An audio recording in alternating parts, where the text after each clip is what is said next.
The history, the breeding, the maintaining and feeding, and the controversies surrounding the great hunts. Come interact with the legends, and ask questions, and listen to their stories as we talk about kennels and dogs of the past and present. Hosted by one of the game's most respected kennels, with over 40 years in the hunt, going hard kennels Twin 1 and Twin 2, dogs like Champion the Debrat, the very first champion off-brand champion Mayday, the Dog of the Year, and Register of Merit. Champion Pretty Mama, two-time Best in Show and two-time Gamest in Show. Going Hard's Bay Bay, Register of Merit, Damn to Champion What a Day, Champion Gus, Champion Elrod, Champion Yellowbird.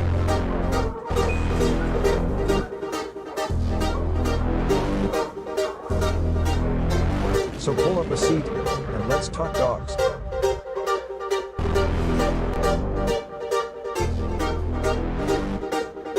Let's talk about pit bulls. The history, the breeding, the maintaining and feeding, and the controversies surrounding the great hunts. Come interact with the legends, and ask questions, and listen to their stories as we talk about kennels and dogs of the past and present. Hosted by one of the game's most respected kennels, with over 40 years in the hunt, going hard kennels Twin 1 and Twin 2, dogs like Champion the Debrat, the very first champion off-brand champion Mayday, the Dog of the Year, and Register of Merit. Champion Pretty Mama, two-time Best in Show and two-time Gamest in Show. Going Hard's Bay Bay, Register of Merit, Damn to Champion What a Day, Champion Gus, Champion Elrod, Champion Yellowbird.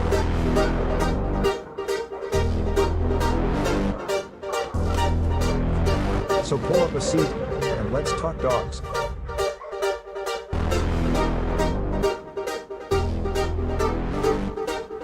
Let's talk about pit bulls.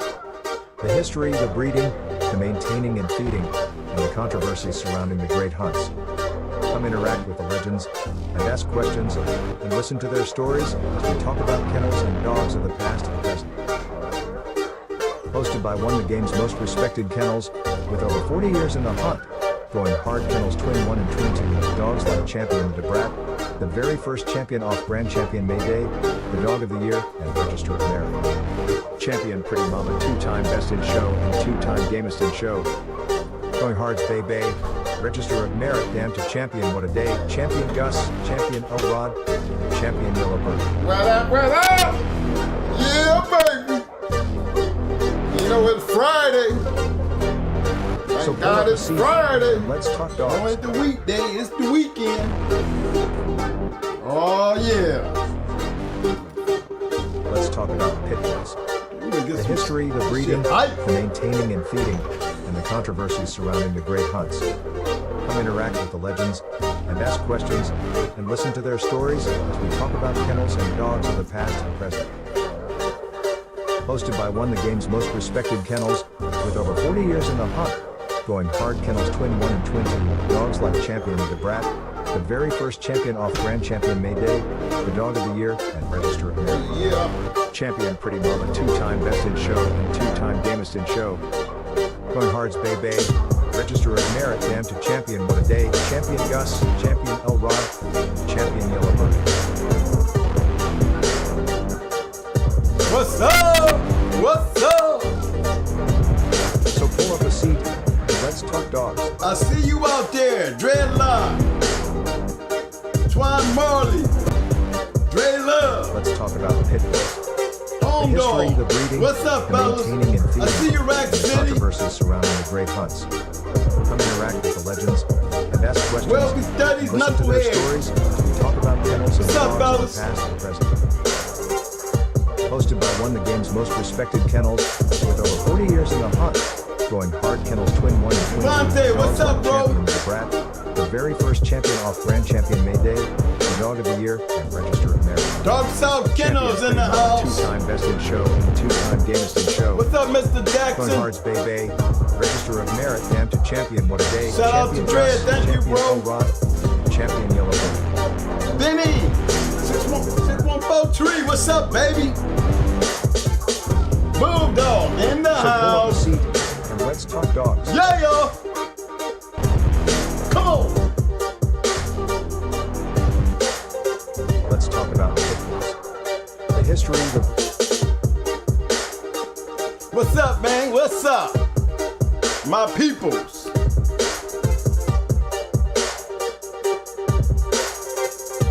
Friday. Did y'all feed y'all dogs today? Did you clean up that shit? Did you check your chains and collars? Yeah, let's hope we have a safe weekend with your dogs. Yes, sir.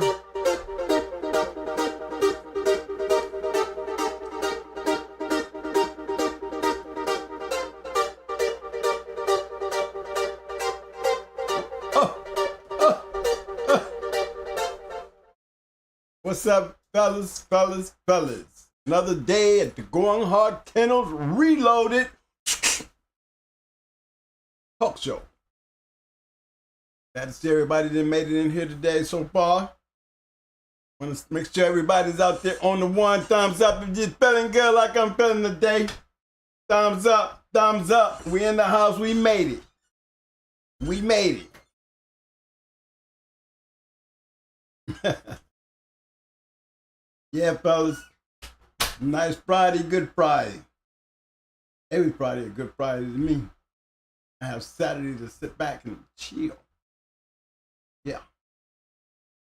We're going to be talking about Banjo and BB Red today. I thought I forgot about those carpet dogs. No, I didn't. No, I didn't. Have so many to go through, we just don't get a chance to. Shout out to all you fellas, man. Shout out to all you fellas. Shout out to all the listeners. Shout out to all my followers. Shout out to all my subscribers. Shout out to all my supporters. Thank you, guys. Thank you. Keep the support going. And it's not for me, it's for us. There's some things that we can get done with that. So I always shout out, don't forget your lights. Those new ones coming in, please subscribe. Subscribe to our channel. It does a big helping to everybody to come on this channel and enjoy us, and we want to keep it where it's at and even bigger. Have places to go and things to do.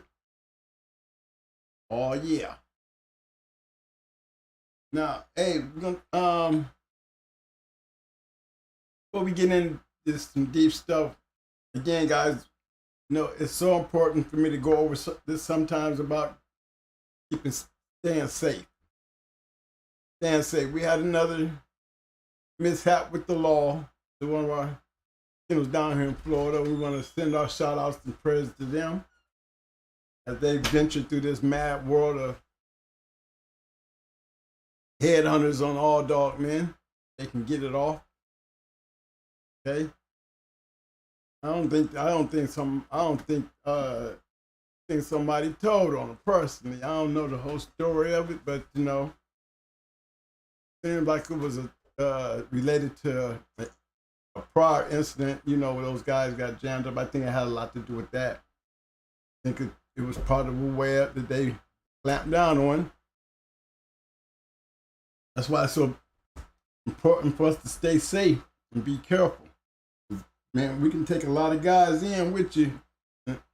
Don't take but one and, you know, tell on us all. Don't take but one to tell on us all. So, registered membership holders, exclusive membership holders.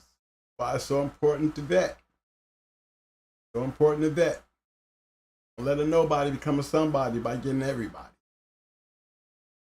Okay? Yes, sir.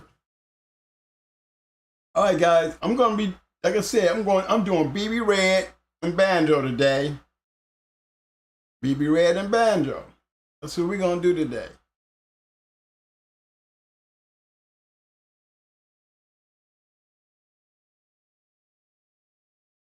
Let me get my boy up here so we can get a good shot of Banjo. That's who we working on today, him and his sister. Old Banjo. Look at this pedigree before we get started.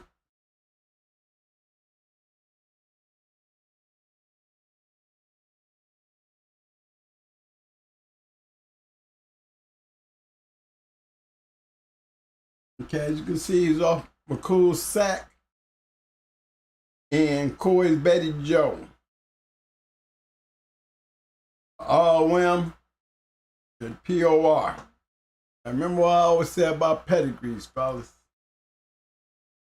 You notice the ones that we put up, they usually be pretty well needed up the way it's supposed to look to help everybody see. You go to the colors, you see these dogs are active dogs. Okay? He has active dogs in his pedigree. All in the pedigree. And if you notice the way it's bred. Now I go back a little further and check on Bullet. So you see how that Thibodeau stuff goes. You know, some good stuff. That stuff is just not no one hit, one shot winner. Okay, LG Kim and Miss Kim was a real good dog.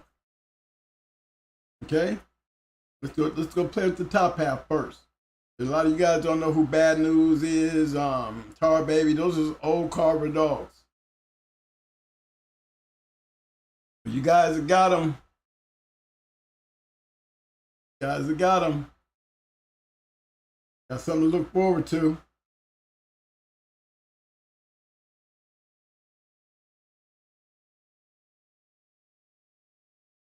Nice cross, nice bred dogs right there.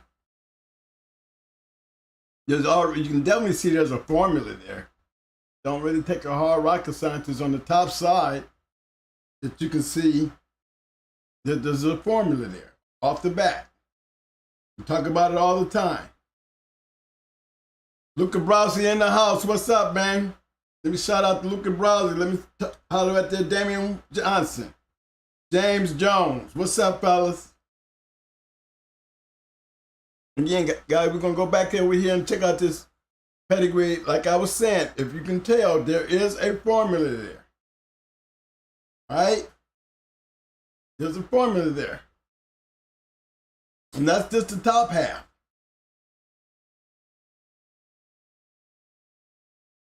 Got Jim Bob coming off a Stompanato. We got Arts Missy. Come on, this is a nice bred dog here. And as you can tell, they were active dogs. They were breeding good, active dogs that was working for them.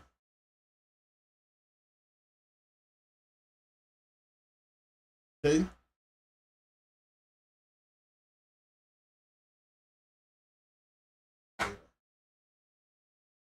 Wow.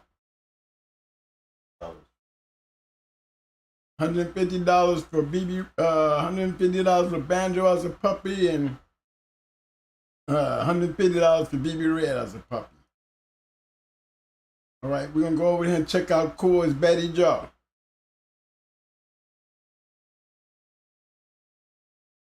There's old Mike. The Betty Joe lost to a badass female at 41. She was a 37-pound bitch though, which had a 4-pound pull in her hour and 51 minutes. Neither dog lived afterward. 12 points with 2 grand champions, 2 two-time winners, and a dead game badass dog named Capo, who broke up Curtis Lowe. Again, we look at the same type of breed on the top side, and if you notice, look on the bottom side. It's almost like the exact same cross, right? Again, you can also see there's a formula right there.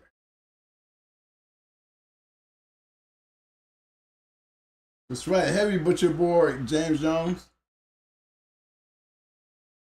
But if you notice the formula, do you guys see it? One thing for damn sure, you notice you're seeing a whole lot of color, and in this pedigree, colors mean accolades. We're not getting confused here.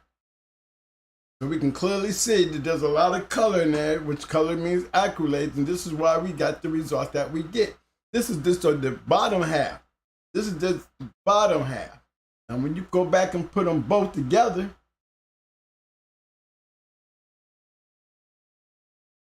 you still see the pattern. You have pattern on the top, pattern over on the bottom. Put them together, you come up with a monster-ass formula. Some badass dogs. You know what I'm saying? We're going to be doing to a short story right quick on that right there. I want you guys to sit back. I'm going to put the pedigree back up here while we're doing the story. And we're going to go ahead and play that out. Is that ready, Mike? Mm-hmm. Let me know if you can hear this, guys. I need to know if you can hear me. Hear this.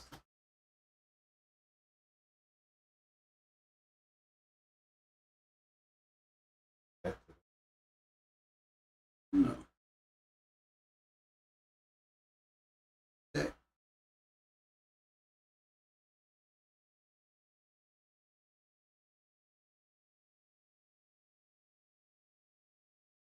Banjo and Red were bred by myself and Joe Hoskins and were 1989. The sire was McCool Sack and the dam was Hoskins Banjo. Joe. Can y'all hear that, guys? Want to make sure if you can hear that, let me know. I'll see what I can do for turning it up. Thumbs up if you can hear that.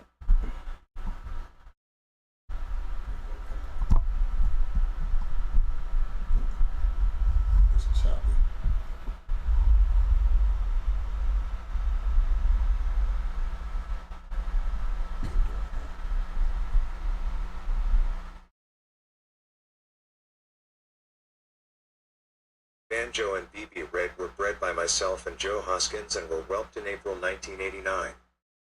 The sire was McCool Sack and the dam was Hoskins Betty Joe. Joe's health was bad, so we decided to let this litter go, along with some of Joe's grown dogs. I had Banjo picked for myself and Joe had chosen BB Red. We sent BB Red to a friend of ours in West Texas as a gift at 4 months old. A few months later we got a call from our friend who said, "Hey man, y'all gotta come and get this bitch. She's done went and killed my next door neighbor's show poodle." So I arranged for her to come back to us with another friend of mine.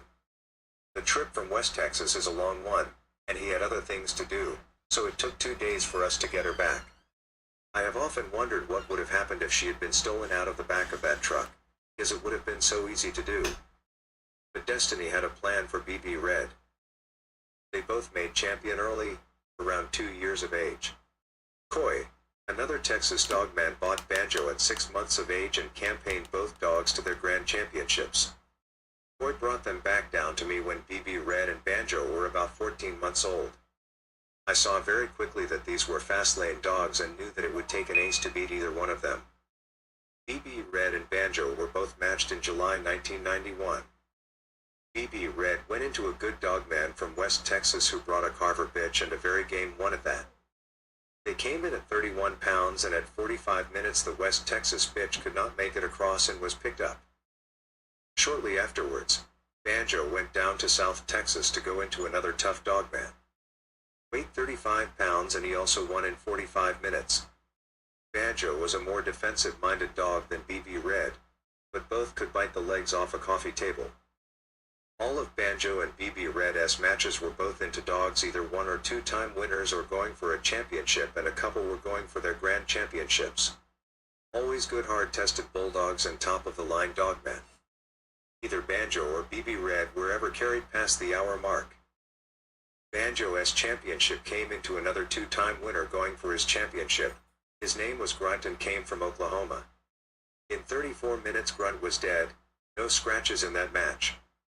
BB Red's championship came going into a tough bitch named Gizmo. BB Red got right down to business and at 43 minutes Gizmo was dead. Coy was on the biggest roll I'd ever seen a dogman get with these 2 dogs. Banjo's next match was into Warpaint Kennels Vito, a 4-time winner and considered to be the best 36-pound male in the U.S. The forfeit was almost paid on this one, since Banjo would get carsick on all his long trips and was throwing up on the day of the match. But he came out anyway and stopped Vito in 45 minutes. BB Red made her grand championship in short order, also in 30 minutes. BB Red and Banjo were sold for a king's ransom, Banjo going out to California and BB Red to South Texas to Mad Kennels, where she was bred to several males including grand champion Andy Capp, before being matched for her last match at nearly 7 years of age. She went into a great gyp named Champion Flame, owned by a class dogman of the Bellion Club from Mexico. Flame was a 4-time winner going for her grand championship, But Destiny had a plan for BB Red and she won easily in 34 minutes. That's what will always stand out in my mind about these two dogs, their ability to beat great dogs so easily, no matter what the conditions and even when they were sick.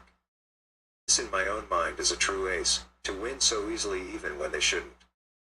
I've been in the dogs 20 years and have never seen so much interest in two dogs from so many people. That's why I think that these two will go down in history as great dogs and will be talked about and sought after for many, many years to come.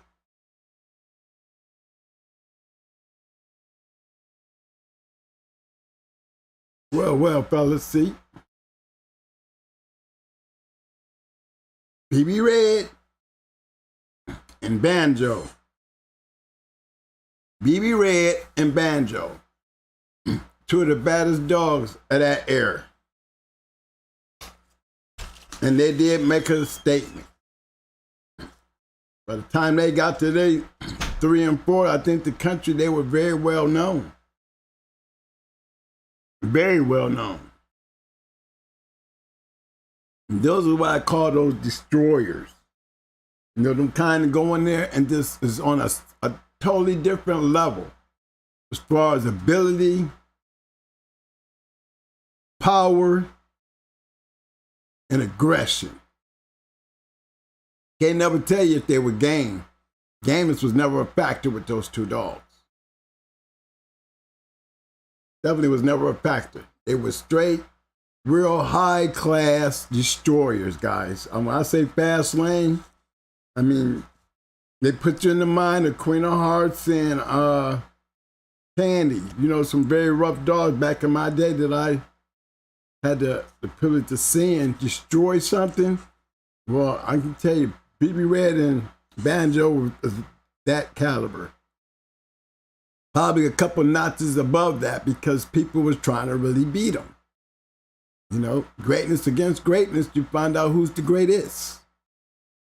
I think everybody can pretty well convince to say that Banjo and BB Red was part of the greatest. You know what I mean? Now, the other thing is that I want to point out that Banjo, he had offspring, and if I'm correct, he's an ROM. This one right here don't really show it, but I'm going to go back here and find him, okay?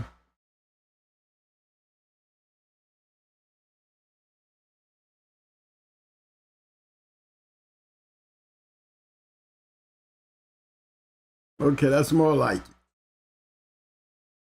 You know, he's got a lot of pages here, but the thing I'm here to point out is the champions and the way they were bred.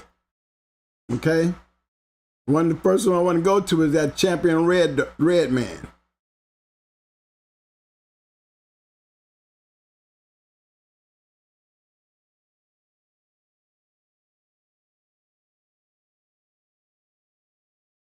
Mm-hmm.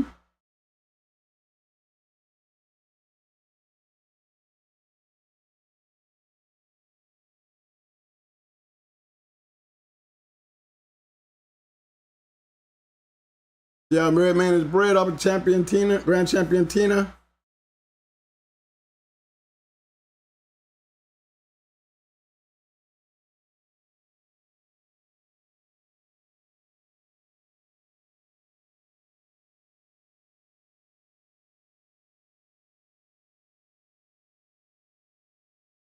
Champion Tina off of that little man. I told you about that LG stuff.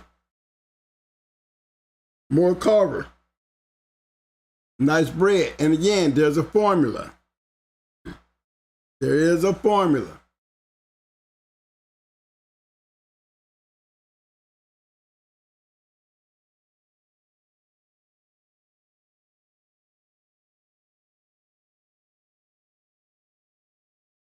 See, that combination of that Carver stuff, when they put that together, man, they put together a real high level of good dogs. Okay, every day, all day.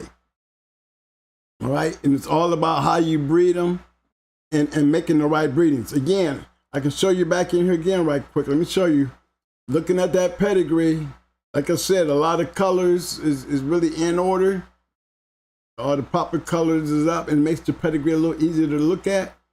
As you can tell, there's a lot of color in there because there's a lot of active dogs in there, either producing or working. Got that?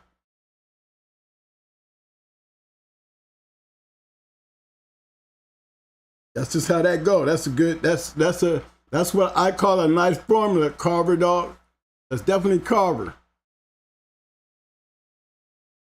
Back then, y'all, them dogs were making statements. They were definitely high-end, high-caliber match dogs. Had a lot of ability, a lot of mouth. So, you know, that was a good cross back then.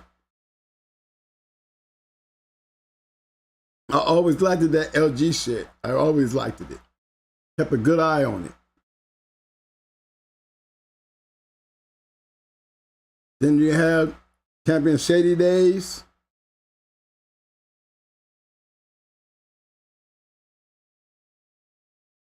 You got Champion Shady Days coming by way. That's Jughead. Coming off of Banjo. Again, check out the pedigree. You'll see, still a good formula. I mean, what better indicator than to show you that a good formula produces good dogs? Not only does it give you good dogs, it gives you good producing dogs.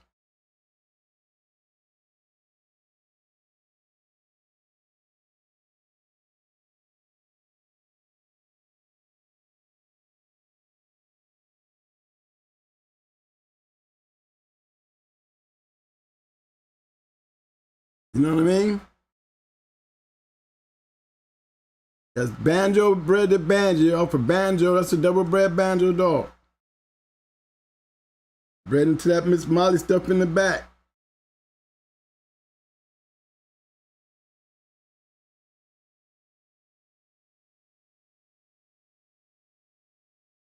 Okay, keep it moving.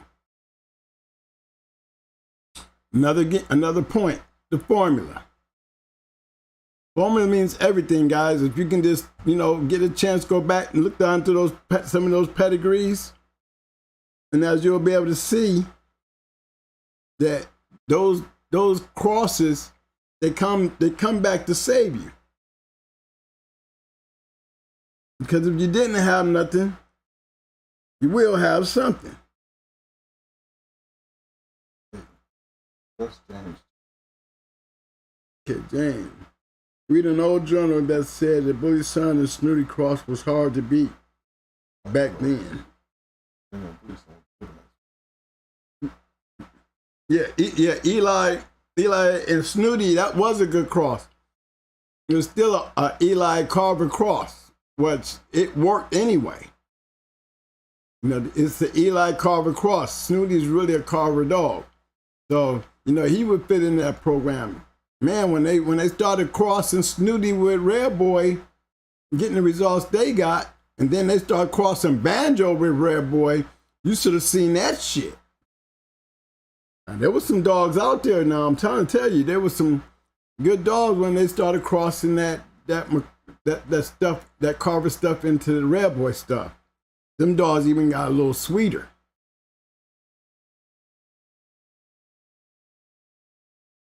Mm-hmm. Let's see.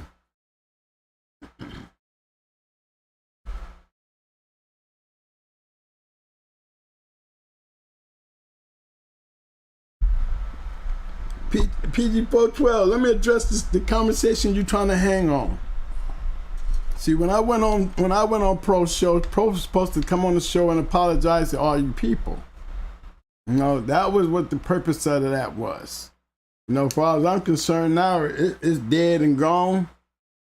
So the purpose of me going on the show where he was supposed to really step out and apologize, then he didn't feel like he had to apologize to anybody.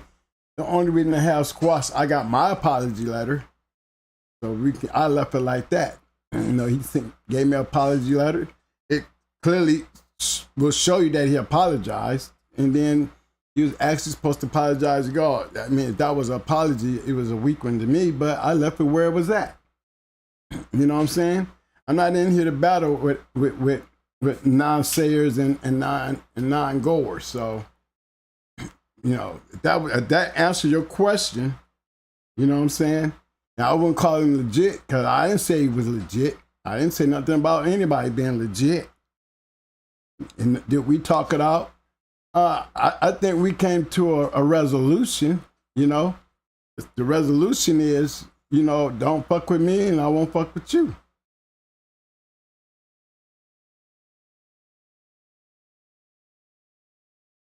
Yeah, I'm just saying. You can go to Shorty. It's all good. Sometimes, again, that's like, why would you go back and forth with somebody who's almost a nobody to you? And it's not like I'm putting him down when I say that. I'm just saying, there's no need for me to go back with somebody who's not even on the same plateau. So why make that an issue? Remember, this is not Peyton place over here, fellas. Come on now.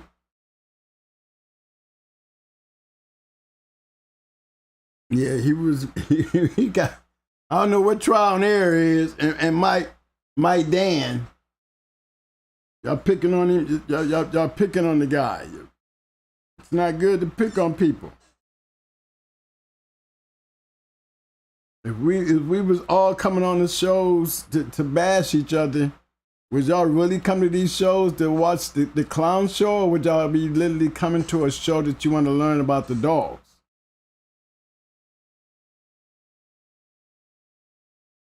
Yeah, I don't never like being part of a circus. You know what I mean, fellas? It's no my bad, bro. You all good. You all good. I mean, anything you want to know, bro, you speak up. We just don't want to be making waves where there is no waves. You know what I'm saying? Pro gonna do pro. Let pro do pro. As long as pro don't interfere with what twins do, then we ain't got no problem with pro.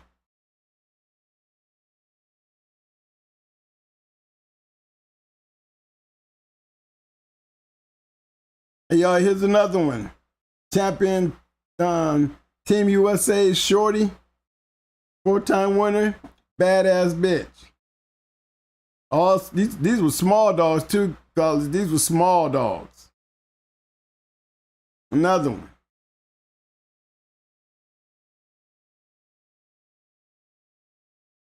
Yeah, my Dan is good people. My Dan is good people. And what they were saying, I heard what I understand what you're saying, my Dan. And that was some real shit. Now I ain't gonna front now. Y'all was on some real shit though. I ain't gonna front. Y'all look. Let me say this. Y'all was on some real shit. You don't create the mass, it won't be a mass. We didn't. You got it. You got it. You have every right to call a person when you choose to call. You ain't gonna just. You don't put mustard on mayonnaise and think everything's supposed to be back to being sweet. So I didn't see, I saw the chats. That's why when it came back up, you don't notice what no more chats. It's the thing that was being said that you guys questioned, and that y'all had every right to question. The kettle calling, how that shit go. What the hell, the kettle calling the coffee black bowl, and it's all the same shit. I understand that. Definitely understand that.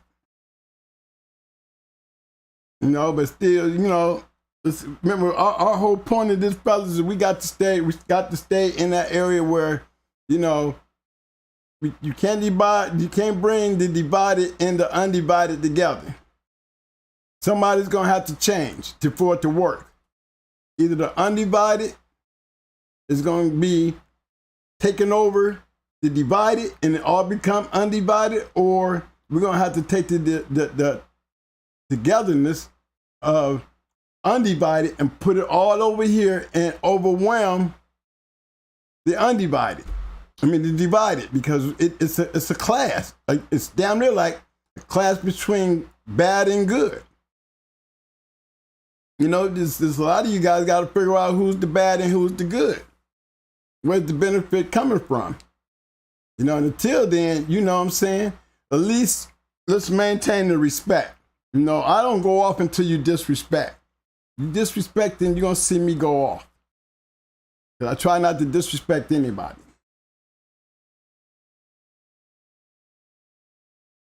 Hey, y'all see this cross here? This is another one. Champion Shorty.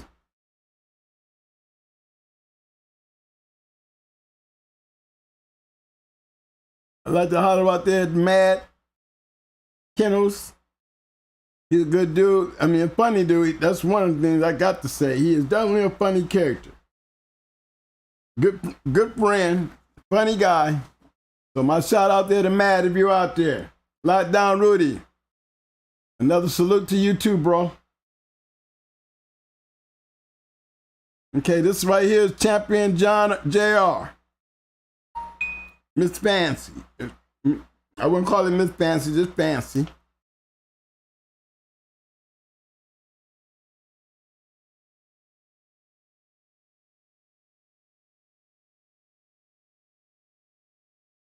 Yeah, but see, hold on. But hold on, PGH. Here's the thing, bro. Let me say this to you. Just because I'm with a person the next day doesn't mean that everything is okay. Things can never be okay. See, remember, I'm down in the basement. And you already know what I said, and I made myself clear about the basement. See, all this other shit above the stairs, this shit don't matter, bro. So you getting things confused. See, what happens up here upstairs to me, I don't give a fuck about. You see, I can be having problems with Pelican Bay and be on Pelican Bay's show tomorrow. You know why? Because it's called being a diplomat when you're a boss. You know what I'm saying? And you got to be able to sit in a boss's chair and understand, you know, do you create a war? Do you make war? Because making war don't make no money. Making war don't do anything but cause more confusion. See, you have to be a real leader and a boss and understand why. You know, I didn't, but listen, let me say this real clear. Not one time did I say that would be allowed to the basement. I think I made myself perfectly clear, and I shouldn't have to repeat it no more. Ben, you got the questions, you know how I am. What do you think my behavior would be towards the basement? Don't give a damn about what upstairs is doing, where it counts. Do you think I would take a snitch in the basement with me? I mean, you asking a question like you questioning me. So let me question you. Do you think, knowing who I am, that I would take a snitch, that I called a snitch to the basement? Then you understand that conclusion, then check yourself. Because remember, you ain't talking to Dougie, you talking to me now. And so I can ask you, you know me enough to know that what I do upstairs don't have shit to do with what I do in the basement. And this is for you, 412. You ought to know me by now. No, everything ain't okay. Everything's always going to be okay up here because this can be a Playton place or it can be a dog place for dog education. I prefer to have it as dog education, but it don't matter to me to take it to Playton place because you already see how me and my twin brother roll. You can make it or we can handle it any way they want. That goes for anybody. You already know that. So you got to first understand who you dealing with. You ain't on Dougie's show, you on mine. So when I say it to you, you should have known that. You should have kept that question and that honesty to yourself because it's definitely a big difference and not okay. What goes on upstairs is always going to be okay because ain't shit happening upstairs. You understand? It's where it counts is downstairs. Downstairs. Ain't none of that shit accepted downstairs. I wouldn't even bring your ass downstairs with that conversation. You understand me? So be careful. That conversation like that, trying to keep up some shit, will keep you upstairs. You know what I'm saying? It's still by invitation only. This is the difference between being a boss upstairs and being that boss downstairs. You understand what I'm saying? It's not going to be a vote up on me. There's a lot of guys that's just not going to have it. So you don't want to go paint the picture with your name and number on that mug that we have to look at you and have to question you about Joe coming down the basement. Okay? Because we don't want to bring none of that shit upstairs down our basement. And I hope you understand that. If you know anything about me, you shouldn't even ask that question, because now you're trying to put the upstairs down there with the downstairs, and it ain't going to happen. And that would include you too.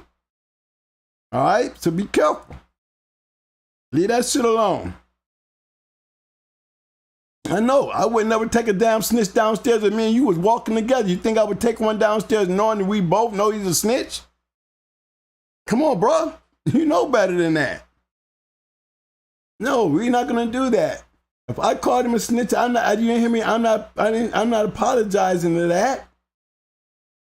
Okay, and I ain't trying to get back into that. But my words have never changed in anything that I say on this damn podcast. If it's something be corrected, I think I've always came out and corrected. If something needs to be retracted and corrected, I always say I had to come out here and say that. But if you haven't heard it come out my mouth, then the attitude that I had then is the same attitude that I will have now.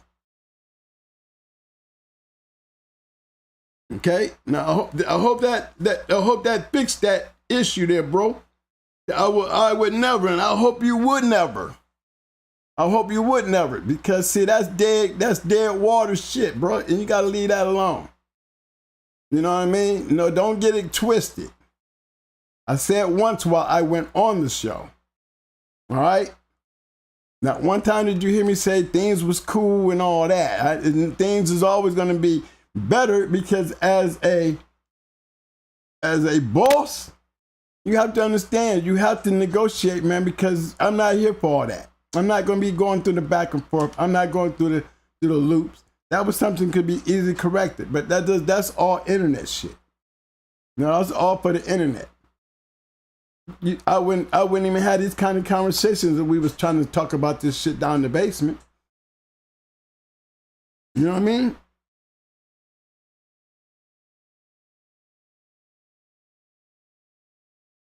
That's right. But you're right. There's no need to apologize, because you never say nothing wrong, okay? You never have to apologize to me if you ain't did nothing wrong. You saying what you feel, and I'm addressing it like that, okay? So I'm not mad at you. I respect that. I salute that. So just keeping it real. You know, if I come off a little harsh, because I'm a harsh person, but I'm not trying to come off harsh to be mean or make you feel like you said something wrong. I'm just trying to make sure you understand clearly where we at. So we can be on the same page. We can't be on the same page with this other shit. We have to be on the same page with shit that matter. All right? That goes for all of us. That shit don't matter. Don't do nothing about keeping us safe outside the fact it is what it is. Now, if y'all want to choose to deal with it, I see a lot of you guys going to the same room. So, you know, I'm not complaining about that. Everybody's got a free will. And just like guys can come on this show and say what they want to say and get it addressed, you're not going to hear me wait till the next day to sit there and say that y'all did me wrong and I'm ready to chop your heads off. Because I'll chop your head off right here and now if it was something I had to say to you. You know? So, no, there's nothing. Don't apologize for nothing you did wrong. And I'm 100% with you. Just be rest assured. No, my attitude ain't changed, because safety first.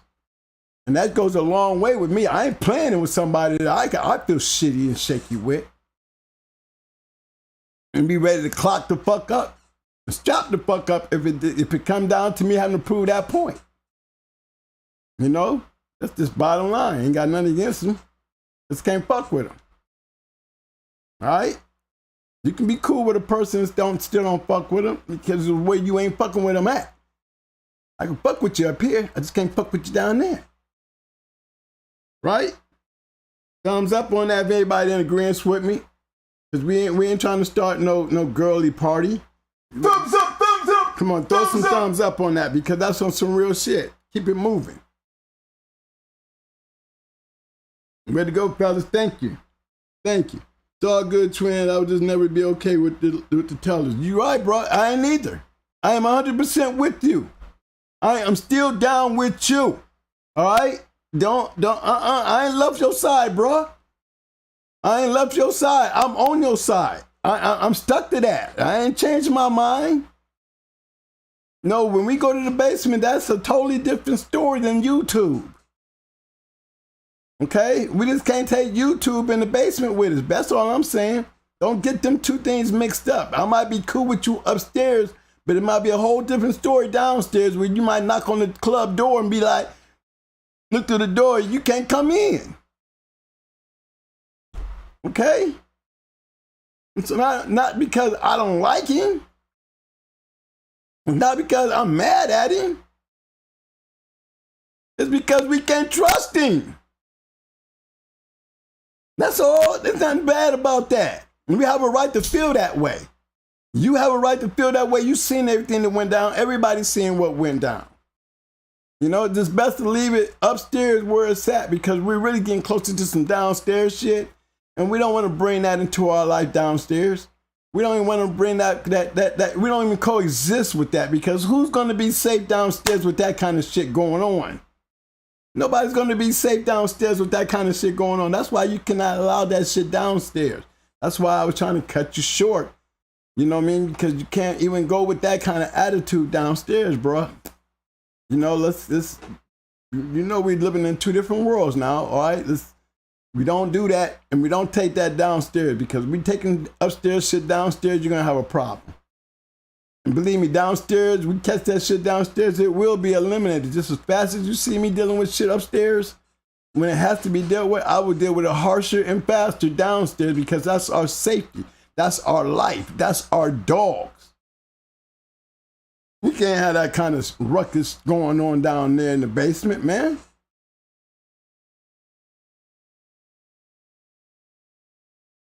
Yes, thank you, Mr. Smith. Beating the hell out of a dead horse. Yes, it is. Thank you, Mr. Smith. Thank you. And he's right.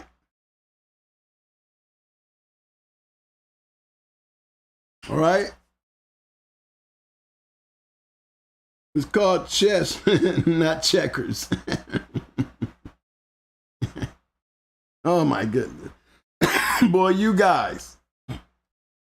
We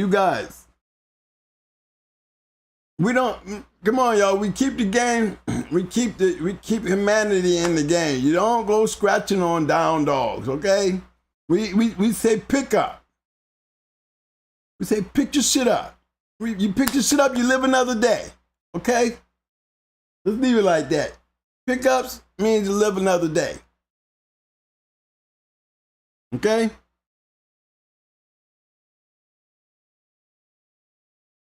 Yes.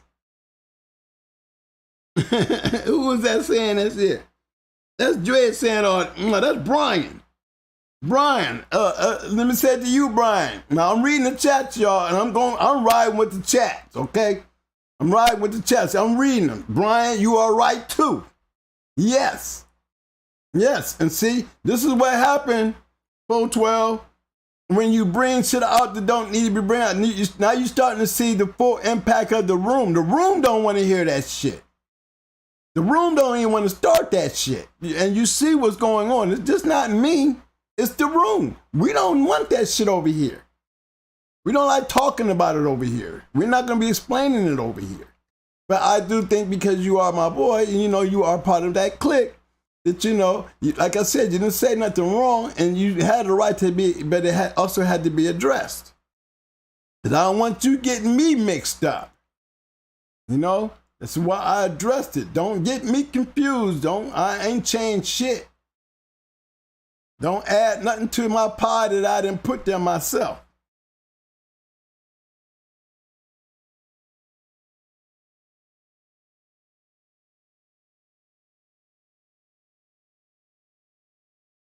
But you're right. Yes. I wear cop uniform because I was a cop. What that mean? Right? I wear cop uniforms right now and walk the city streets with goddamn canines that'll eat your ass up. This is what we do. We are, I wouldn't call us enforcers. We're not enforcers, but we protect. You go somewhere and you need some protection, guess who you're going to call? You're going to call Going Hard Kennels and his canines. Why? Because I'm not a friendly person. I'm not a cop because I don't serve and protect shit of my own. Okay, that's the difference between being in the military and being a civilian. All right? Yeah, you'll see me you don't see me hiding it. I'll get right on goddamn internet and show you all my shit. That's how real I am. All right? Called the K9 Technical Protection Agency. You want to go out and enjoy yourself? You want to go into a crowd of motherfuckers and wear your shit? Call me. I can guarantee you we'll walk through that crowd nice and safe. You got problems you got to be on, it has to be maintained in the streets. Money covers a lot of things. Our service is open for we're not biased to who we service. Not at all. And we get the job done. You see my attitude. Yep, you don't have to trust me. Just know me. If you know me, there's no need to not trust me. If you don't know me, then you should not trust me. Because I mean, I don't know you. And if I don't know you, yeah, you are definitely in a red zone when it comes down in them gray areas. So, yeah, you better trust me. Because if you don't trust me, you shouldn't even be in this room.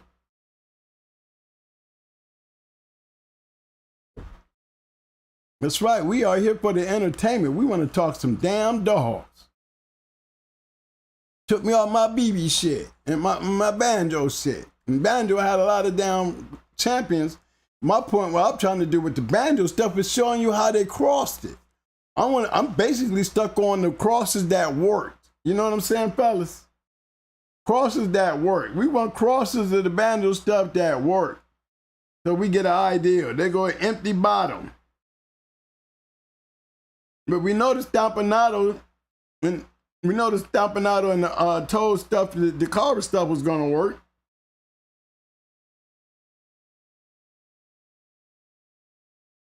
Thank you there, Frederick. Yes, I am super solid, not just in these damn dogs. I'm a brother from off the streets, general in the fucking streets, businessman in the business world, and evidently a legend in these damn dogs.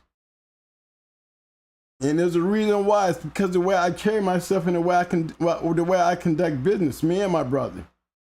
You know, we're soldiers. We have that mentality of soldiers. We're 61 years old. We ain't no kids. We're not even nowhere close to being grown men now. Now we're getting close to being old men. But through our whole life, believe me, anybody would tell you, you know, the twins, them are some niggas you can trust. The thing is, can they trust you? If they don't trust you, they don't give a fuck how much you kiss their ass. They ain't gonna have you around. They'll let you be around like the pet. You know, just because you can hang and you know them, but when shit hit the fan, you'll see yourself get pushed out because he don't have nothing but strong soldiers standing around him. I'm a good commander. I don't have weak soldiers running on my crew. Those are weak links. Every link in my crew is just as strong as the first link and the last link. If you're trying to be part of that link, fall back, fall in your place, and get right. Okay? Thanks, brothers, for the stand up. Thank you for the stand up. Let me salute you. Salute you. Thank you, chat, for standing up for me.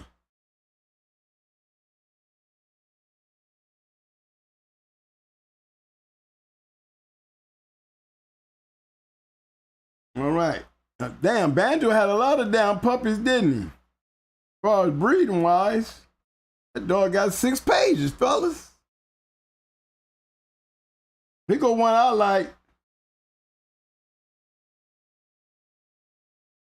This one right here. I know this dog personally.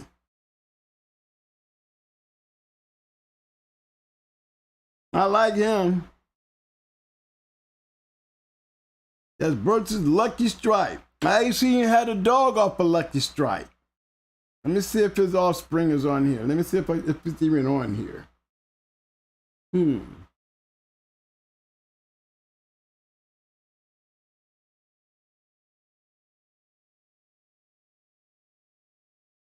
There she go.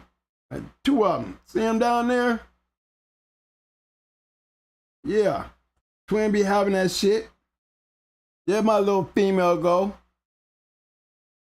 That was my wife dog. Bad little bitch. And she was a puppy. She was hot coming out of there. Her tail swung like a damn helicopter.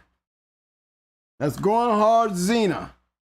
Yeah, I just didn't have Mayday shit on my yard. I told you guys, this is one of the dogs that took off my yard when they raided my yard. You already know what I was getting ready to do with it. Y'all already know what I was getting ready to do with it. Y'all already know what I was getting ready to do with it. You see that shit? You see it. And she had a badass little brother named King James. Yeah, that's me over there doing that. What y'all thought I was getting ready to do with it? Why you think she was on my yard?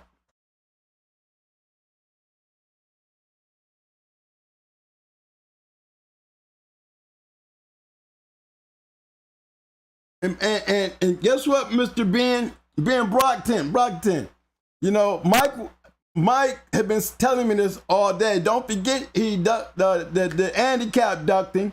You know, that's why, man, he was never really been an handicap fan, you know, even though we gave handicap, you know, his props, you know what I'm saying?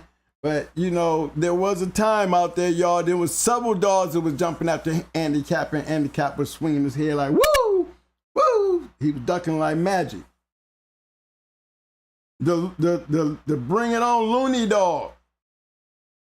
The Looney female was, again, remember the guy I keep talking about, that third part of Going Hard Kennels? Again, that's another creation from the guy, my third partner, my silent partner. Remember, all these good dogs, you always hear me talking about that silent partner. Yes, I have a badass silent partner who requests to stay unanimous, and I will keep him unanimous. But yes, this guy is good. I just know how to take his shit and do shit with it. And I think that was my part of this. He had the way to make it happen, and I had the way to get it done. See that? Nice bread bitch. You see all the makings of what you already know what I was getting ready to do with it. If you look back on the dogs that I had on the yard at that time, the ones that they took when they raided my yard, she was one of those dogs. Again, great pedigree. She's going to fit in everything we was getting ready to do to her. Yes, I was definitely going to take her back into one of them dogs off of Brick. I was going to use Brick. I remember I had his Brick's littermate sister carnivore. I had the right females to make the right moves, and I still had Roger Ramjet. Boy, imagine that. Stone City, Mayday. Cross up in there with that banjo shit. You already know that's what my mindset was. Thinking about rougher dogs. Imagine how rough those dogs would have been. That's what I was looking for. I was looking for a bunch of banjos and BB Reds and brats. A whole line of that shit. Just a consistent line.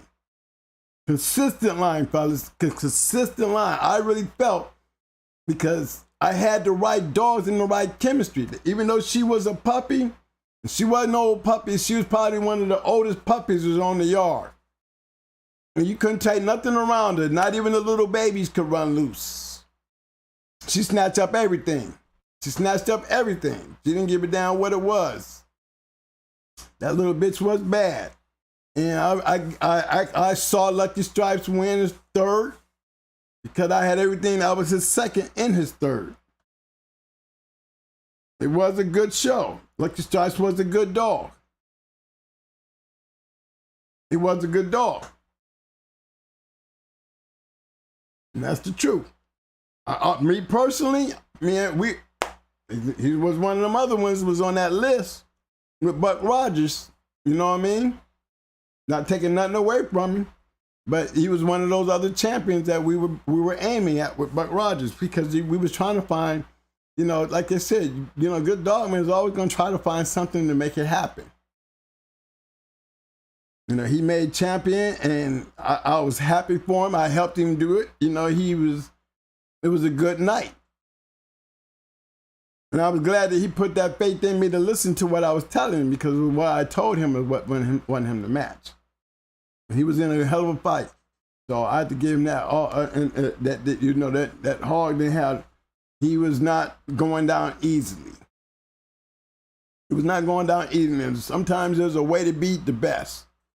And if you know that way and you see the weakness in that, then you know you got to be able to catch it when you see it and make it happen. That night, I seen a weakness that I exposed, and once it got exposed, it was a key factor in him winning that match. So heads off to the Lucky Stripe. Yes, I had some shit on my yard off of him. Bred back into that Cunningham shit. I was already set up to do wonders. And I had the right dog to do it with. She was every bit what I would love to have out of a damn puppy.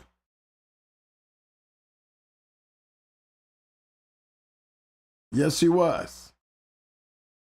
Again, my silent partner bred that shit. And there you go, back on going hard. Because he's always going to be a going hard to us anyway. But that was a nice bred dog, man. She had a brother. His name was King James. And as you see him there, there's a couple of them over there. You got Throwback and Jules Black, you know? There's the brother. Look at them big, long, look how big and long that dog's legs is.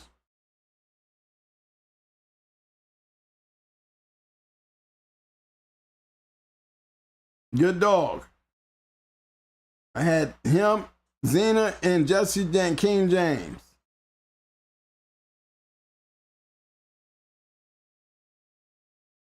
So yeah, when I said that, when the yard that they took, when they raided my yard, the dogs that they took, when I actually said the dogs that I had was better than the first line of dogs that I had, I was dead serious.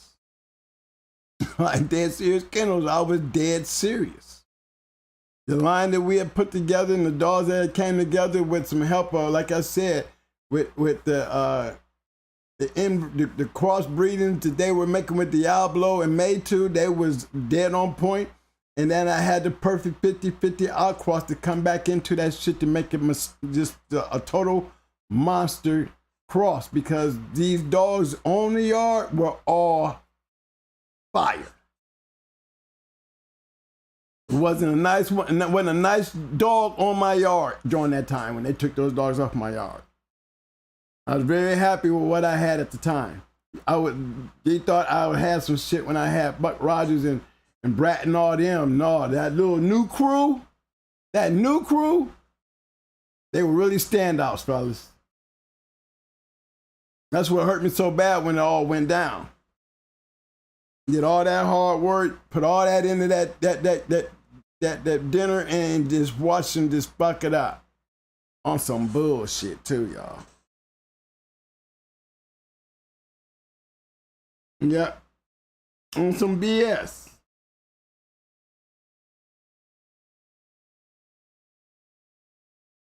Mm-hmm. What did that say, man?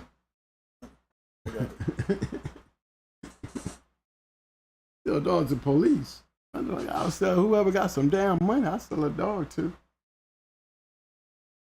You know, we have trained dogs. We don't sell our shit. You gotta have your pockets not. You spending money on some pit bulls. You buy one of my damn attack dogs, you digging. You like you buying a grand champion price.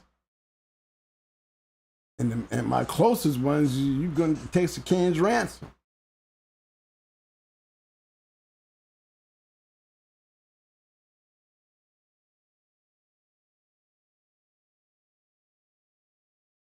See, yeah, no, it's the throwback.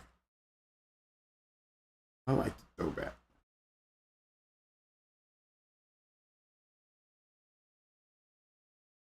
Okay, I'm gonna go after BB Red, y'all. I'm going after BB. All right, let's go enjoy some BB Red. I mean, we didn't even get through all the champions of Banjo, but you know, this one here, right here, I have to say for Lucky Stripes, I like the Lucky Stripes. And shit, he barely had hardware. in his last one.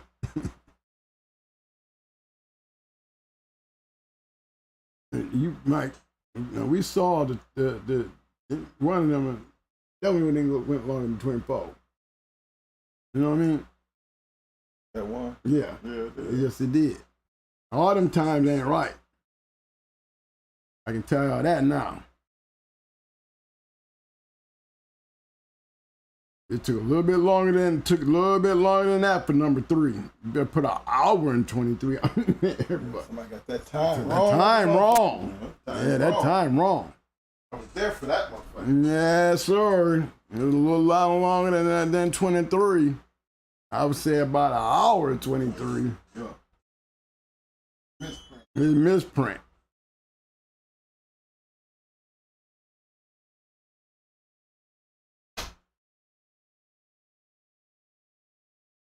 That means 614 Dolomite. 614 boys. Yeah, I'm gonna go down through. I'm gonna keep on messing with Banjo, y'all, so I can show you what a nice line of dogs will give you.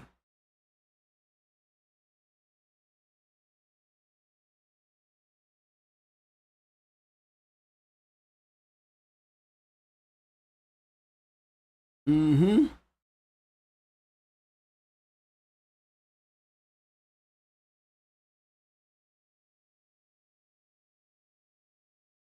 Nice bread there.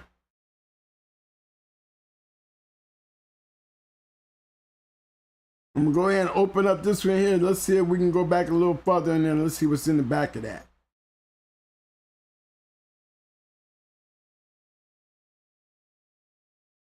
Okay. Let's see Dutch Boy back in there. Warlord. Yep.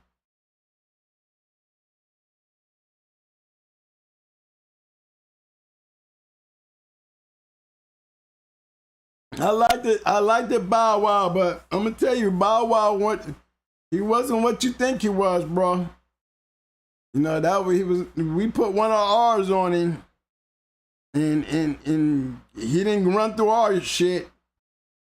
If anything, they snatched him up before he looked like he was gonna do something that nobody want to see him do. Yeah, we put some teeth in the Bow Wow. Not taking nothing away from Bow Wow, but we had a bulldog for Bow Wow. Matter of fact, he was a litter mate to our brood bits. And he was a house dog, but he gave Bow Wow everything he could give him. You know, not taking nothing away from him. He had a lot of mouth, but he wasn't good as Lucky. He wasn't good as Lucky. Nowhere close. A lot of that is just talk. I seen him and he wasn't. That's why he never became a one-time winner. You know, it was wise that they would not do that because if you lose on my yard, you're never getting done. Or if you left that as a decision making at the time, he lost. If he was on my yard, he would have lost what I saw that day. You know, the performance he gave that day I would have never put my money on him. And we actually had a dog off of Twisted that we put on him, and he was a good dog. He just had weird things about him. But he showed that he had the ability to put one on, supposed to be a killer. He wasn't all that much of a killer, that's all. Not bad dog, but he wasn't Lucky Stripes. Nowhere close.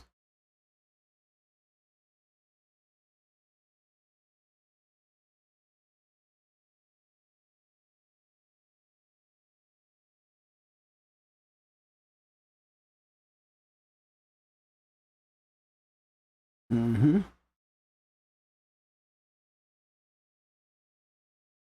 All right, let me see. Let me go to another one. I'm doing Banjo, y'all. I'm still working on Banjo. That was 614. There's another one.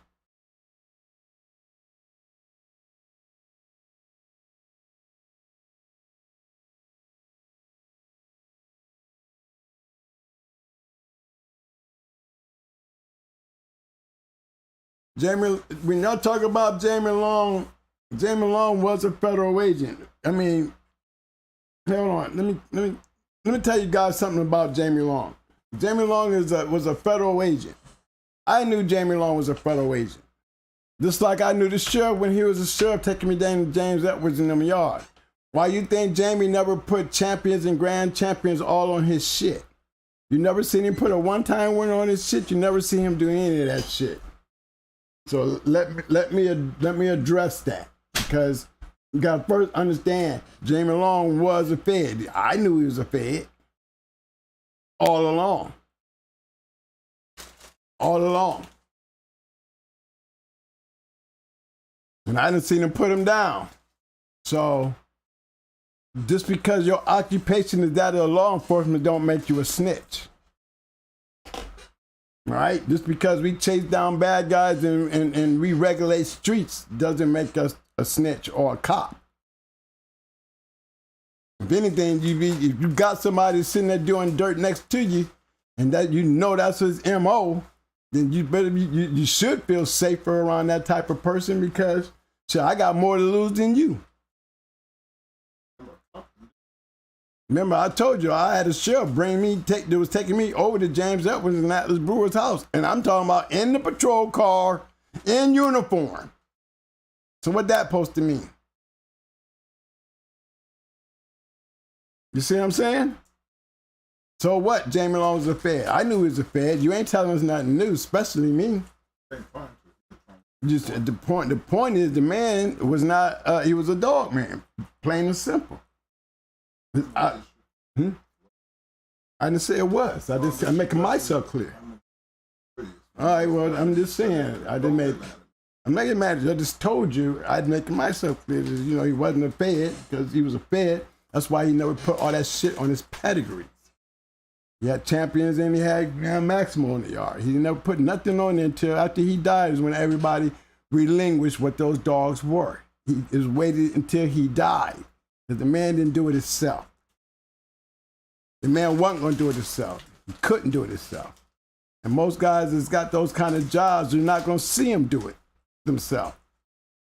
Those are the ones that like to keep their stuff off the internet and keep their stuff private because of those situations right there. You know, the man's name wasn't even Jamie Long. His name was not even Jamie Long. His name was Max. That was his real name.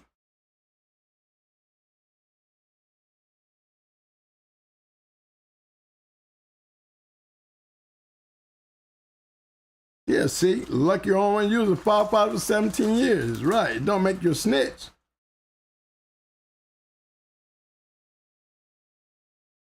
He couldn't afford it. And the kind of Fed he was a child pornographer Fed. He hunted down pedophiles. The dude was vicious on pedophiles. He was. He went out to pedophiles. If you was a child molester, you had him on your ass, you had a problem. If you like to get on the internet and hunt for kids, you was a target. I mean, the man hated a pedophile like he hated a cur. The two things the man couldn't stand was a cur, and he didn't care whether it was a cur guy. You know, he didn't like rats. You know, he'd tell you, you know, he had very little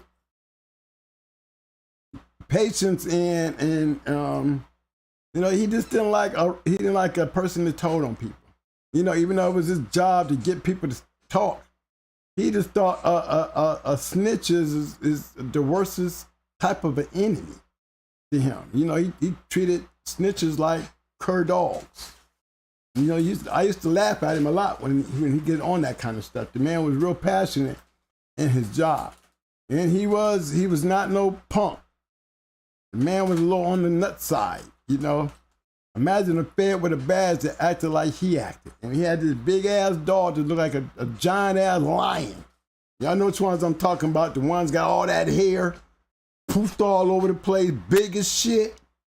Yeah, he had one of them. That was King Kong, whatever that mug was. When I went to his home, I saw some shit. And, you know, he had a yard. And his yard was, look, the yard I saw, the mangled up that yard was, I'm trying to tell you. They sure didn't knock on his house a lot because his yard was a mess. He had some banged up, he had some banged up stuff on his yard. Like this stuff be going through meat grinders and shit. He took care of his dogs, but the dogs, he had a lot of dogs out there. Y'all had a lot of permanent damage. I'm talking about, there was a lot of permanent damaged dogs out there. If they was on our yard and the folks that came on our yard, they took our yard just because of the damage of the dogs was on the yard. So it was definitely a known fact that the man didn't hesitate to put one down. Definitely.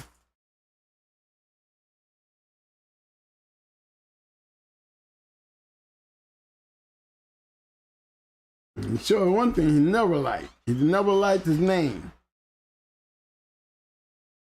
He was one of the quietest guys you ever wanted to meet, as far as, being a shit talker. He could talk a little trash, but he's more of a humble guy. I liked him. Man, this mic is sensitive. Yeah, that motherfucker hurt me in my head.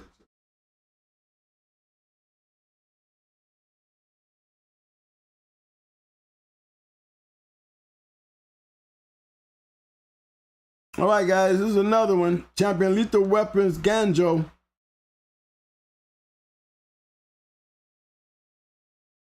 Another nice one.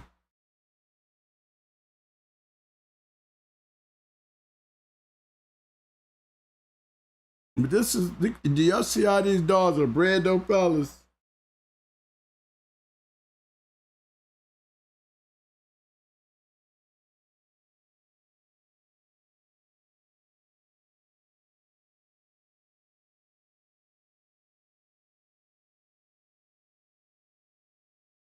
I had all of them.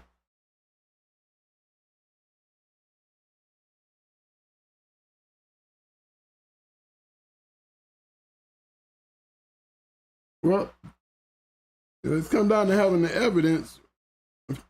Fellas, remember, I was facing 30 years and I went to trial without a lawyer. And you gotta remember something, guys. Not one defendant got up on the stand and testified against me. All you got to do is Google me and you'll see my whole case on there. I'm part of all that. I was all over the TV. Can't never question my shit.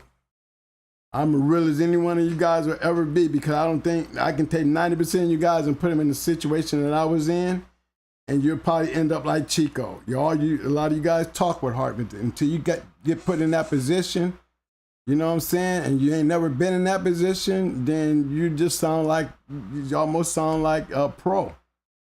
Not really just saying pro by saying his name. I'm talking about in the category of pro. How can you speak on something you never been through? You can only assume. Yeah, I've been on both sides of the fence. Always been on both sides of the fence my whole life. Again, you don't know me. Yes, I can play on both sides of the fence and be a motherfucker on both sides of the fence. Because I carry a strong unit. My unit is strong.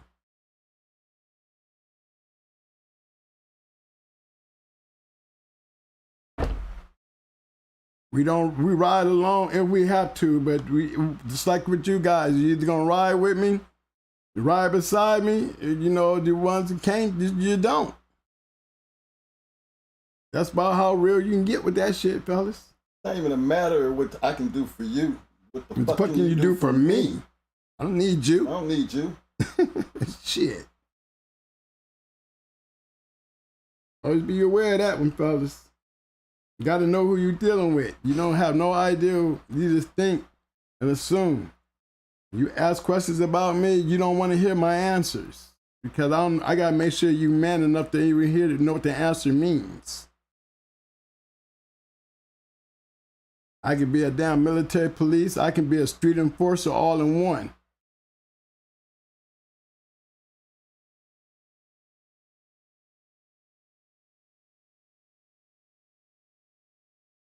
Okay, this one right here, y'all. I'm going to pull up. I'm still pulling up some stuff here. Hold on. I'm still going through Banjo. He still had a lot of champions. I'm going through Banjo's champions, y'all, so y'all can see the way they were bred. Give you an idea on what I mean by guys who really had the formulas down pat. Now, when you want to start making all rims, you just got shit to just be like this down pat.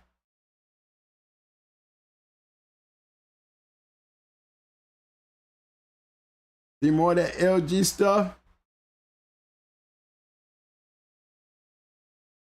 Remember, this dog right here is a champion. Slash.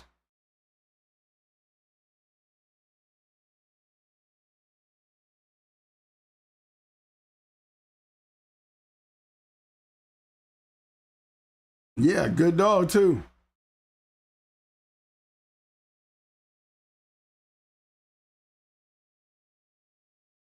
Mm-hmm. But you see that you see there is a formula. Once you guys start getting the relationship between that and the formula, this is how it go.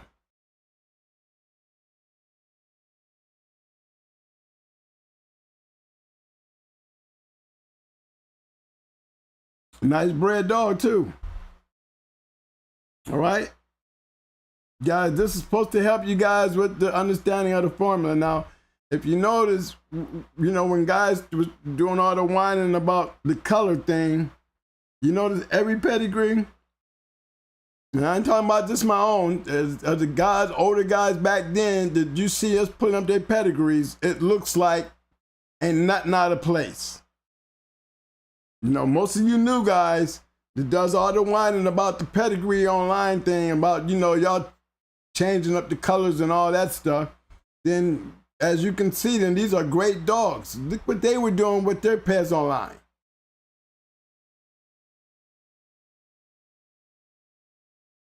Exactly. What they were doing on Pairs Online.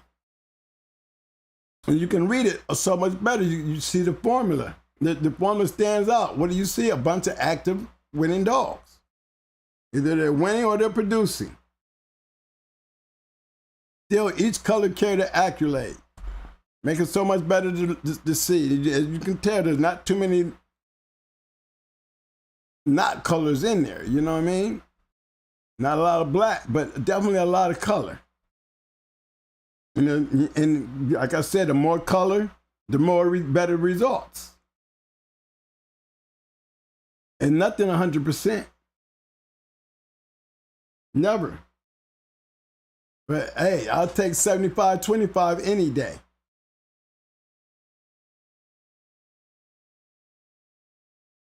Okay, we got a 40 minute, 2 hour, and 43 minutes. But this the one, Snipe, you talking about, Champion Manson? Up for Bonnie Five's Whisper, another good cross. I mean, as you can see, a lot of these dogs are bred closely alike.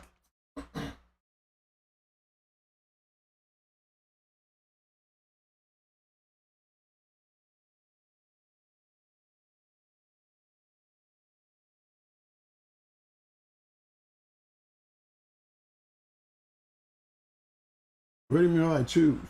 My choose? My choice? Yeah. I got it. You handling that? Please let me.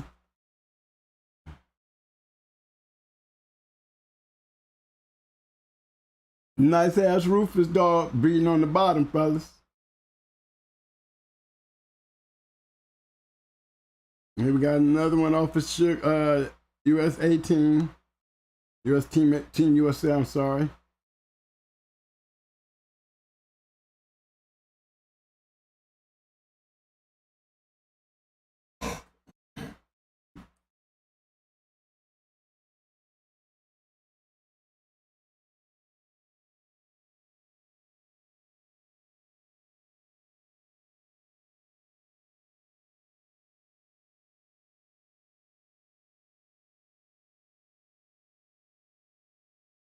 Another one. Good breeding, guys.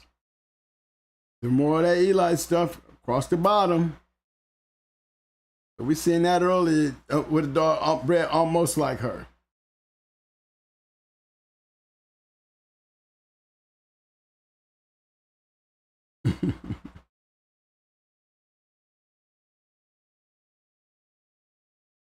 Okay.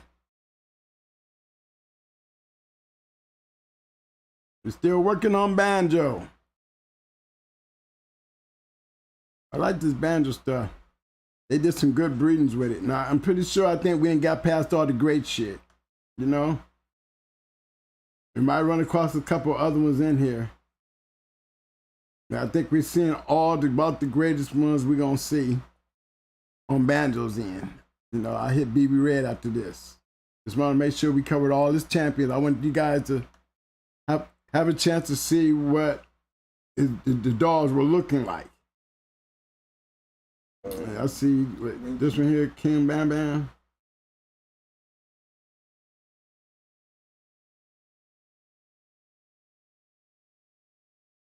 Yeah, he was a big money winner, and I see in Korea, and he had a bunch of little mate brothers that was smashing.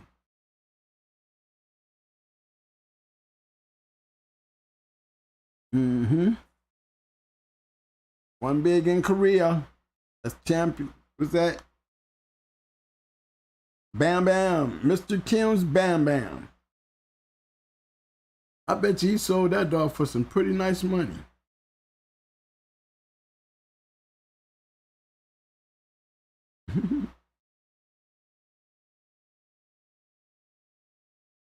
The wizard, he ain't gonna block you, man.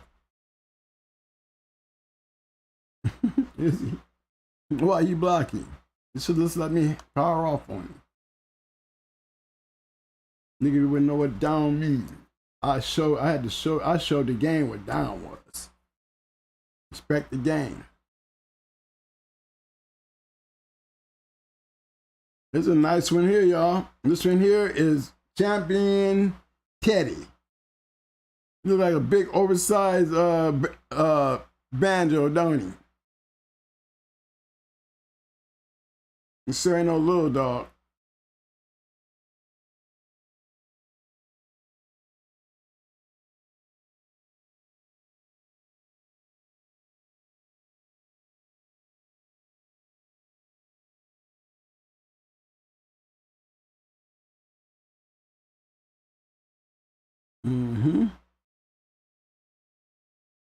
First taste of that red boy Jeep up in there. You see what that shit looking like, fellas?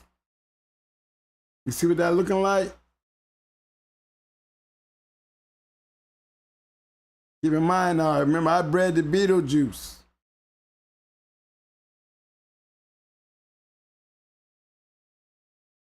That kind of Little Rock is Beetlejuice's brother.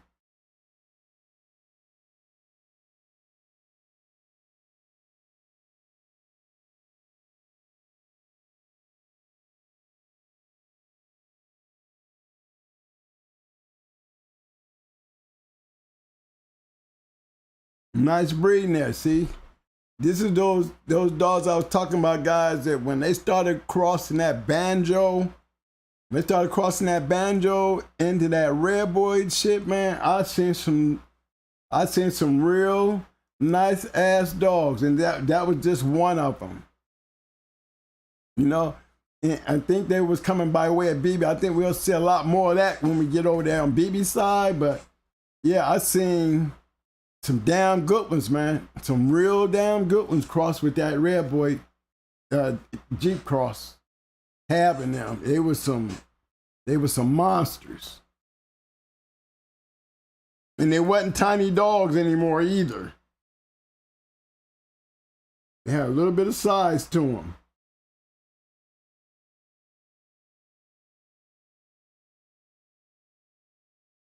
I think I found one more, y'all. Champion JoJo. This is Champion JoJo being bred to a champion female. That would be Joe right there. Let's see how Joe is on the bottom. Little BB.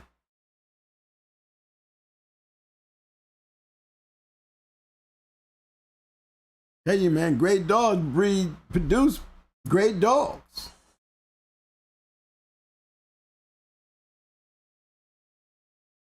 Great dogs produce great dogs. Look at that breeding.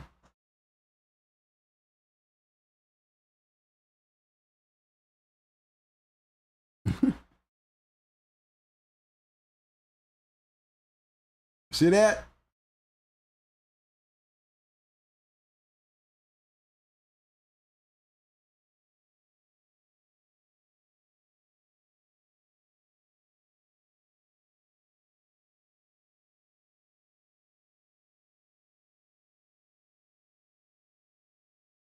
And that would be it. Let's go check out his sibling.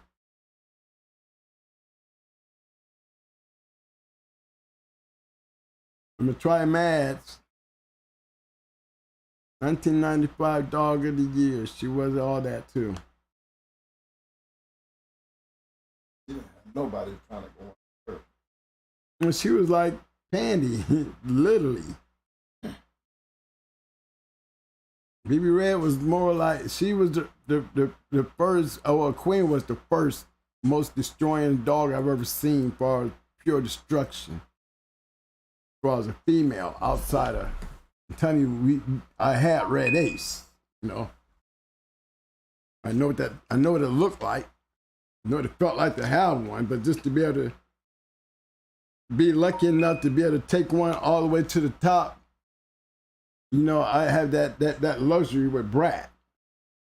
Yeah, I would have loved to have been able to do the same thing with Brat's mom. Brat's mom was definitely one of these kind of dogs.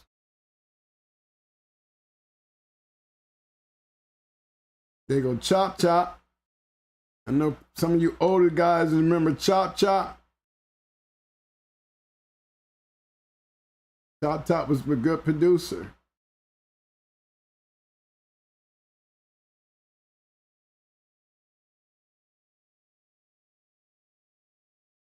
And as you can see, BB Red didn't have a lot of dogs. I go check the other BB Red to make sure though, because I always thought she had some pretty good dogs out there. And I know they had some good ones that I seen coming by way of BB Red into some tab stuff.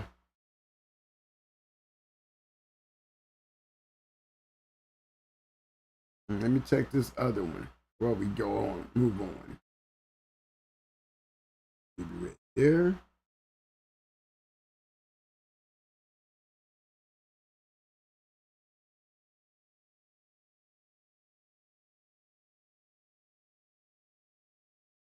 Nothing there. All right, guys, we ain't got much coming off of BB. It's just, I just love that breeding, man. That breeding right there, that's some of that old school breeding. And every time I see it, you know, I love that shit, man. I love the way they built it. I love the way they made it. I love the way they took care of the formula and how they put it together, and they stuck to it. You know, you take it from the fourth up to the first. The fourth created everything that we seeing going into the third, the second, and the first. I mean, great breeding back there on the fourth. Great breeding. You had that damn near had these dogs on your yard to make these kind of crosses, to me. Because I know I had those kind of dogs on the yard to make the crosses that I made, you know what I mean? Or he was definitely a nearby friend or something like that to make that shit happen, or he was able to get out there and get those dogs. But them dogs right there, man, they made a big impact in the game, especially the LG shit. You know, we don't even see all that LG stuff that's in these dogs. But it was definitely a line that I was very interested in. Growing up in the game was one of my favorites. You know, one of my influential crosses that I would have loved to venture into. You know, it wasn't the easiest stuff to come by. You know, at one time they were actually had dogs out for stud, and they had dogs and puppies for sale, the LG dogs. And I'm telling you, man, it was like, you know, the coronavirus hitting at one time, and everybody in the grocery store hit the grocery store and took everything out the store. That's how bad the LG shit disappeared. when he had those pups. You know? I mean, shit, he used to, you know, always tell you he's going to have this and he's going to have that. But, man, if you didn't know the man, if you didn't know him personally, it was really hard to get a dog from him because they never had him. Because once they did what they did, they zipped right back out the zone. They would disappear again. But they were definitely influential, especially when I was dealing with the Bosco stuff that I got from Pope. Storebox doing dogs. I always took him as a breeder because, you know, I understand what you're saying on that because to me, he reminded me of Mr. Klein, the one that bred Satan in them. You know, you can have a line of dogs on your yard and not even knowing what you're doing with them. You just breeding them because they bred so damn good. But my thing was when the LG got their hands on them, they was the one that made them famous. The LGs got their hands on, are the ones that made the LG Kim and all them dogs right there. You know, they were the ones that really brought the Thibodeau dogs, you know, the Boudreaux, you know, dogs out. And that's for real. And remember what they said. They bought BB for $150 and $100 for Banjo as a puppy. So, you know, back in them days, like I said, when I was in Carolina, shit, we was getting them for $200 and $300 from Atlas and James. They were talking shit even back then when Tom Gardner went up to $500. It was like breaking news one Sunday. Everybody was mad at Tom because Tom went up to selling puppies for $500. You know, like there was a little fraternity they had that they all agreed to these certain behaviors. And it just so happened to be on a Sunday that, you know, the conversation was about Tom and him upping the prices from $300 to $500 for his puppies. Which was a good story back then. You know, once I realized, you know, it took me longer to, you know, you remember them stories, but, you know, it just kind of makes you realize, you know, today, how much things have changed on how simple they were back then. Keeping in mind, we sitting right there in the yard. You know, remember the sheriff was a black guy. And these was white guys that he was taking us around. So in the Carolinas, shit, I felt privileged to be riding around with the police and running up on these white folks, not worried about messing with me. For real. And he was from Pittsburgh, so he was definitely a rowdy about the sheriff. He's a good guy, but he was a funny guy too. But he was a cop, but he was still a dog fighter. You know, back then we called him what they were. They were dog. He was a dog fighter, and he didn't mind telling you that. I mean, he took me and he saw me with Doberman and took me to see this in the pits. He just looked at me and knew that, hey man, you a dog, man, ain't you? Yeah, let me show you this shit here. It changed my life. So I will always think Cheryl Powell for doing what he did that one Sunday, and glad to meet him and know him. Because if it don't be for him, I would have never, ever had a pit bull and never been a part of the fraternity or none of that. If it don't be for that sheriff pulling me and saying, hey, I want you to come with me. And he took me out there and met those two guys that changed my life. You know, it's just funny how life takes you. You know, and the funny thing about it, you know, the sheriff, through the years, you know, he was like my big brother. It turned into being like my big brother. You know, because we were some pretty rowdy dudes back then, down in the city we was in. And being Marines and being rowdy, yeah, we stirred up a lot of havoc. In my younger years, we were definitely a crew of jarheads to deal with. And thanks to him, he kept us from being worse than what we were. And that's the truth. Kept us from being worse than what we were. And he looked out for us. He wasn't a dirty cop either. You know, he was just a city cop. He understood city life compared to country life. So he knew a lot of us was from the city, so he dealt with us like we were city kids and not country boys. He dealt with us like city kids. So some things you can do in the city that you cannot do in the country. You know, in the certain ways that we act in the city, because see, in the city where I grew up we didn't have a lot of that racial bias stuff as much as you seen it in the South. Okay, so there was a lot of times that we didn't get that part where he educated us a lot, but he always let us be the city, you know, the city kids, understanding that, you know, we back then we were not scared of the police. He ain't know how to read a goddamn paper to save his life. But that was funny. The man never knew how to read pedigree. He can read very well, but he never understood the pedigree. He was snooty to death. He was, you know, I don't think he knew any other dog, man, because he was sending all his dogs up to the guy named Sam Lambert in Pittsburgh, Pennsylvania. For all you old school dog, man, I'm pretty sure you know who I'm talking about when I say Sam Lambert. He was a good friend of the old sheriff, because sheriff was sending all his snooty bred dogs up there to PA. When them dogs was coming up from that way, they was coming down from up that way from him. Man could not read a pedigree, y'all. You remember, he could read a pedigree, why would I need Pope? Remember, I was getting papers on all these dogs. He did not read a pedigree, because if he knew how to read a pedigree, he would have been able to show me what I needed to know when I was in Carolina. Remember, it took Pope to get my papers and tell me what the fuck I had. He was definitely set me up where you see the kind of dogs I had. And he had some bad ones himself. He had them bad ones himself. He had Caesar. Before Champion Caesar went to somebody else's hands, Sheriff had him first.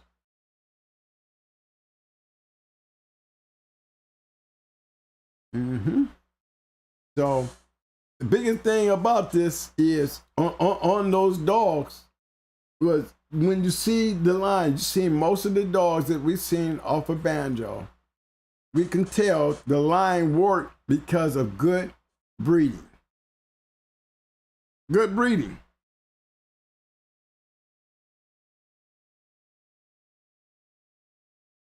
Okay, I hear you, Whoop. You saying, little brother, let me see if I can find him. When I was going through him, look, when I went through him, I didn't see him on there. I didn't see him nowhere on that list. You see him? I know it wasn't Bouncer. Okay, there you go. I found him, Whoopi. I found him. 2-time winner. I'm gonna pull him up for you. There you go. Buddy brother to Banjo and BB Red. There you go. There you go, Whoopi.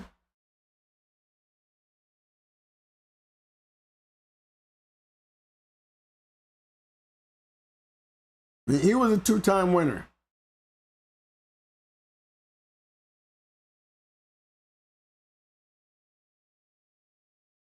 I'm telling you, and the thing that made them dogs so good to me was they make you proud of having a Carver dog, because them dogs had a high level of talent. Them the kind of dogs I call barnstormer. You already at a disadvantage when the show starts, because you're going to be at a disadvantage. You're going to be at a disadvantage. Because that's exactly what happens.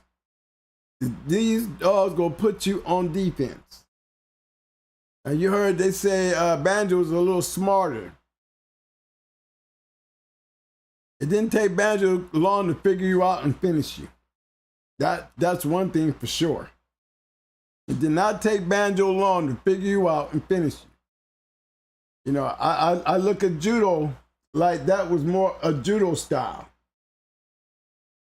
You know, our dog Judo, he was like a Banjo. You know, he was a hell of a defensive dog, but that was just long enough for him to figure you out.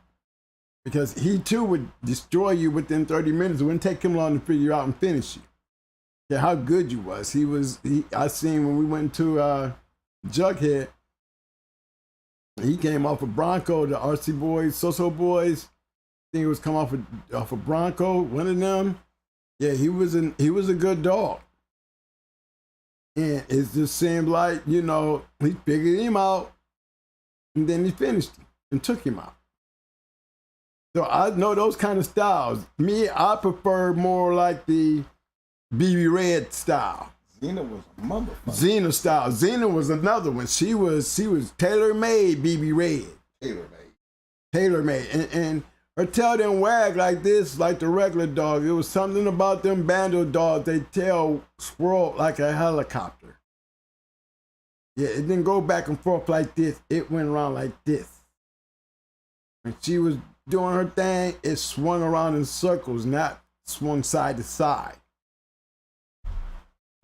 And she, like I said, she was lit the day she came out. She grew up lit. I mean, when it was a part of the yard, you had to stand around to make sure there's two dogs you did not have running around them. And that would be Baby and Xena. You not cut your puppies loose in the yard with them. Because they snatching everything. And it was good to have on my yard. I love that. I'm just going to keep it real with you. I love that new yard. That new yard was just, it was like some of my finest work. And I was just at the time, and at that point in my career to either go out the front door swinging or go out the back door. These dogs definitely I had weeded everything on the yard was point. I mean, everything on the yard. All we had to do was sit back and wait. Guns was definitely loaded. But that's what kind of got me so bad when they hit the yard. And I done already told you the story of my life. We wasn't even doing nothing. I was just a breeder back then. Remember, I didn't have a chance. I would have turned back on in a couple more months, but that was what saved me in my trial. He charged me 37 counts of dogfighting, promoting dogfighting, equipment for the purpose of dogfighting, period. I mean, I got charged every dogfighting charge that you can charge a person for. I spent 7 days on the front page of the Tampa Times. I was all on TV in my trial, court TV. Why did I go to trial with no lawyer and win?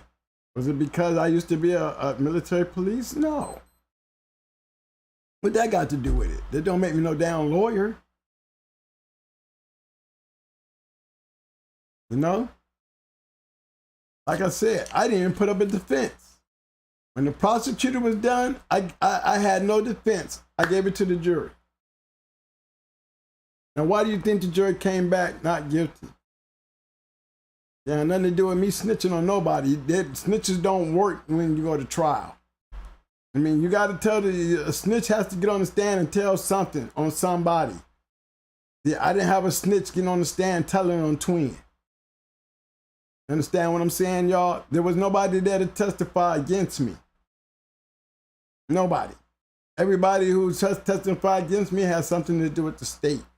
We ate them up. And animal control and the feds, because they used the journal. They tried to, the judge. Like I said, the judge didn't even let the journal come in front of the jury. I'm all up in the journals, no doubt. But for those who want to know about my history and anything that has to do with the journal, I keep telling you, if y'all can read, you go do that. If you want to know my case, you can Google me. My wife was the first woman in the United States to ever been convicted of dogfighting. So I don't have to answer a lot of questions when I keep telling y'all everything you want to know about me, you ain't got to ask me. You can go read about me. And a lot of shit that I've done. She got found guilty. And she got found guilty of all her charges. To this day, she carries them dogfighting charges. Charges that I was found not guilty of because I wasn't her lawyer. You know, and during that time, you know, it created a problem because, you know, when you're young and you're trying to be down with your man, and at the same time you're scared for your life because you got a prosecutor that's trying to hang you because you're not telling anything.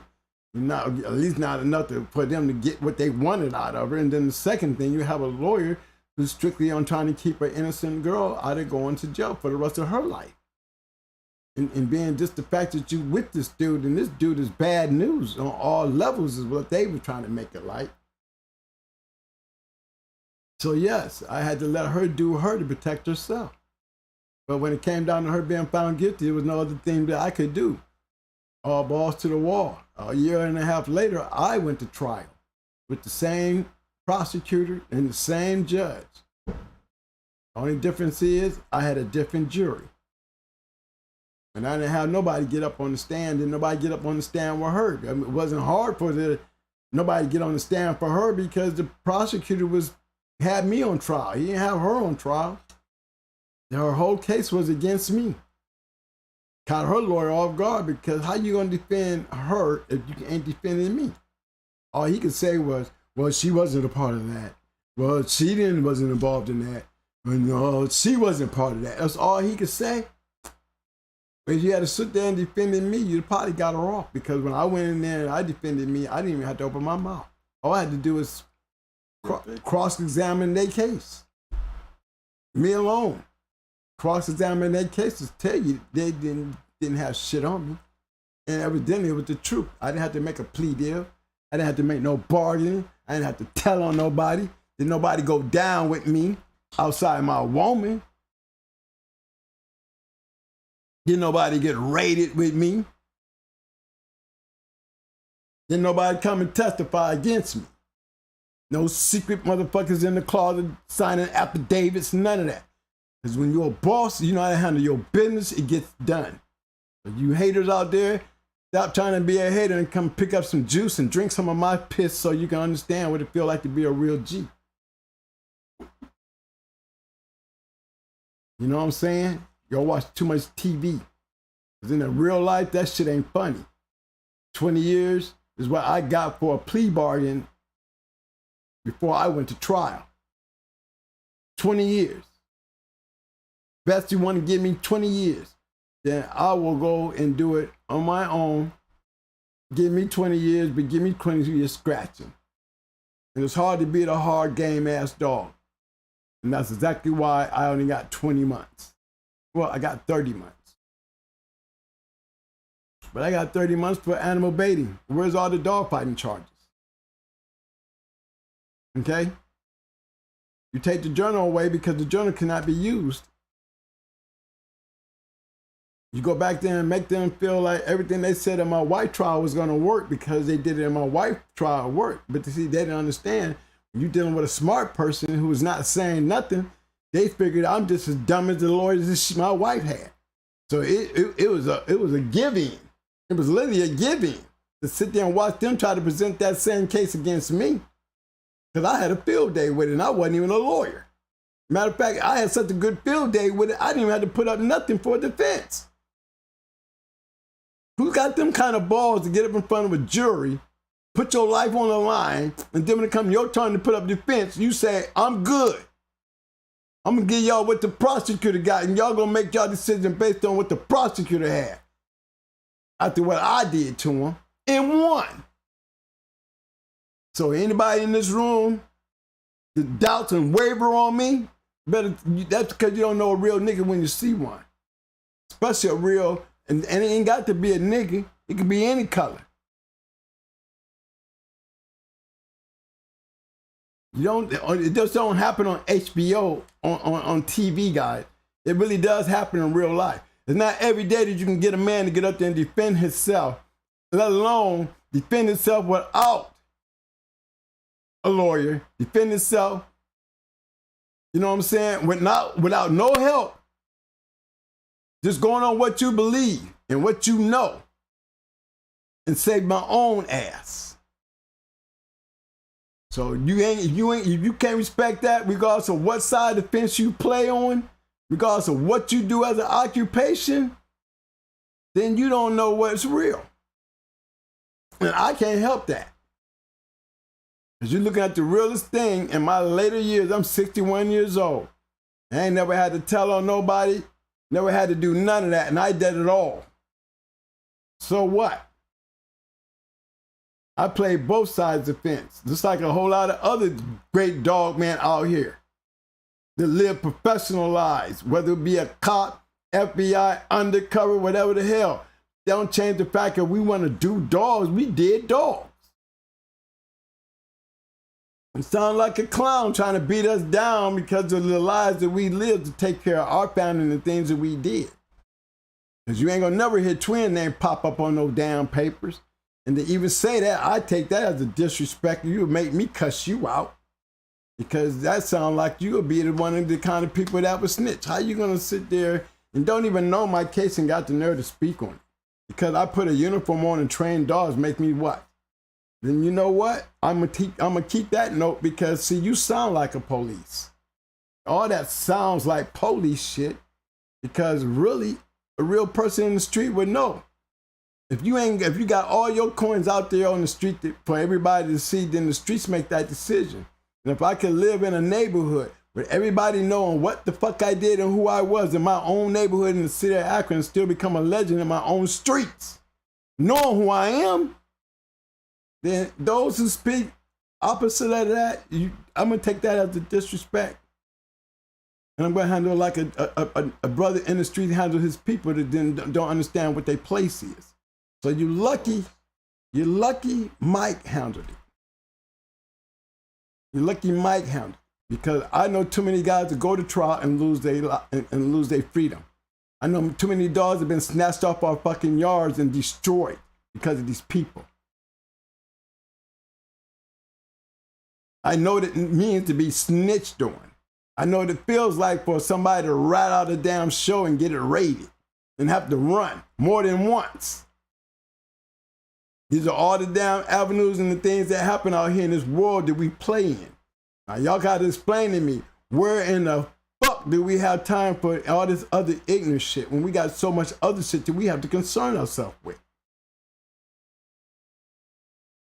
And it's even worse when you can't even tell who to trust and who not to trust based on words. I mean, you would have to weigh me against y'all, then you got to weigh me on that scale right there. Don't just kick me off that motherfucker and get the fuck away from me.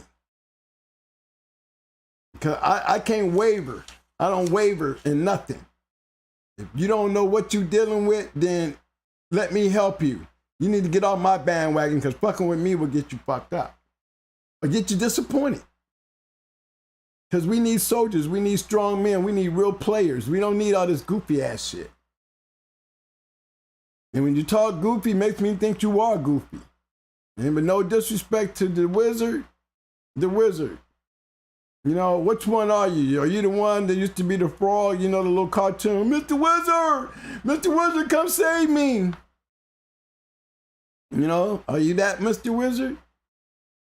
Or are you the Wizard of Oz, the one that was hiding behind the curtain, moving all the shit and making yourself bigger, something that you weren't?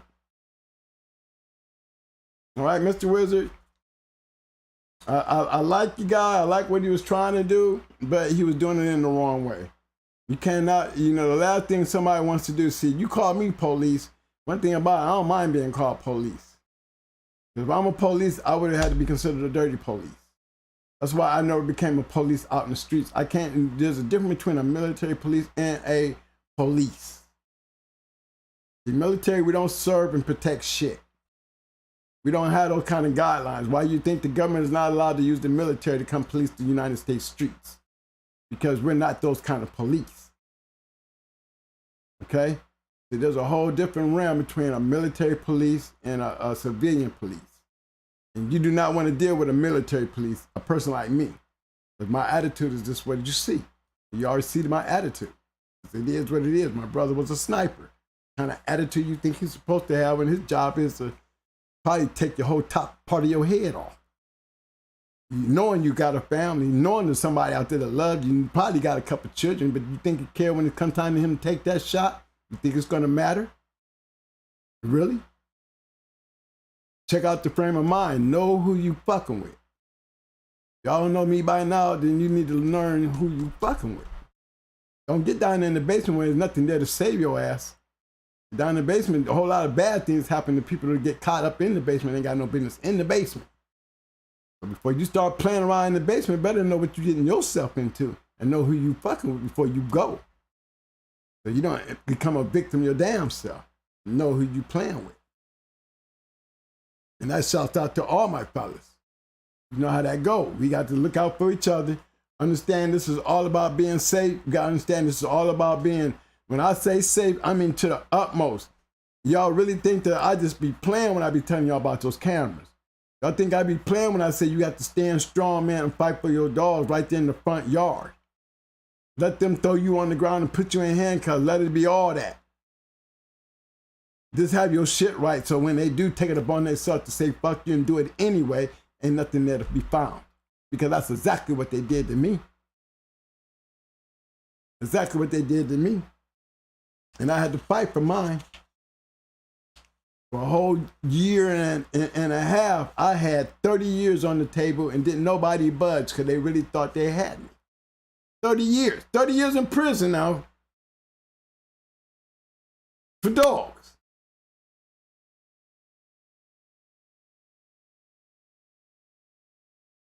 Now, one person can tell you in the dog gang that they heard from Twin through the whole case.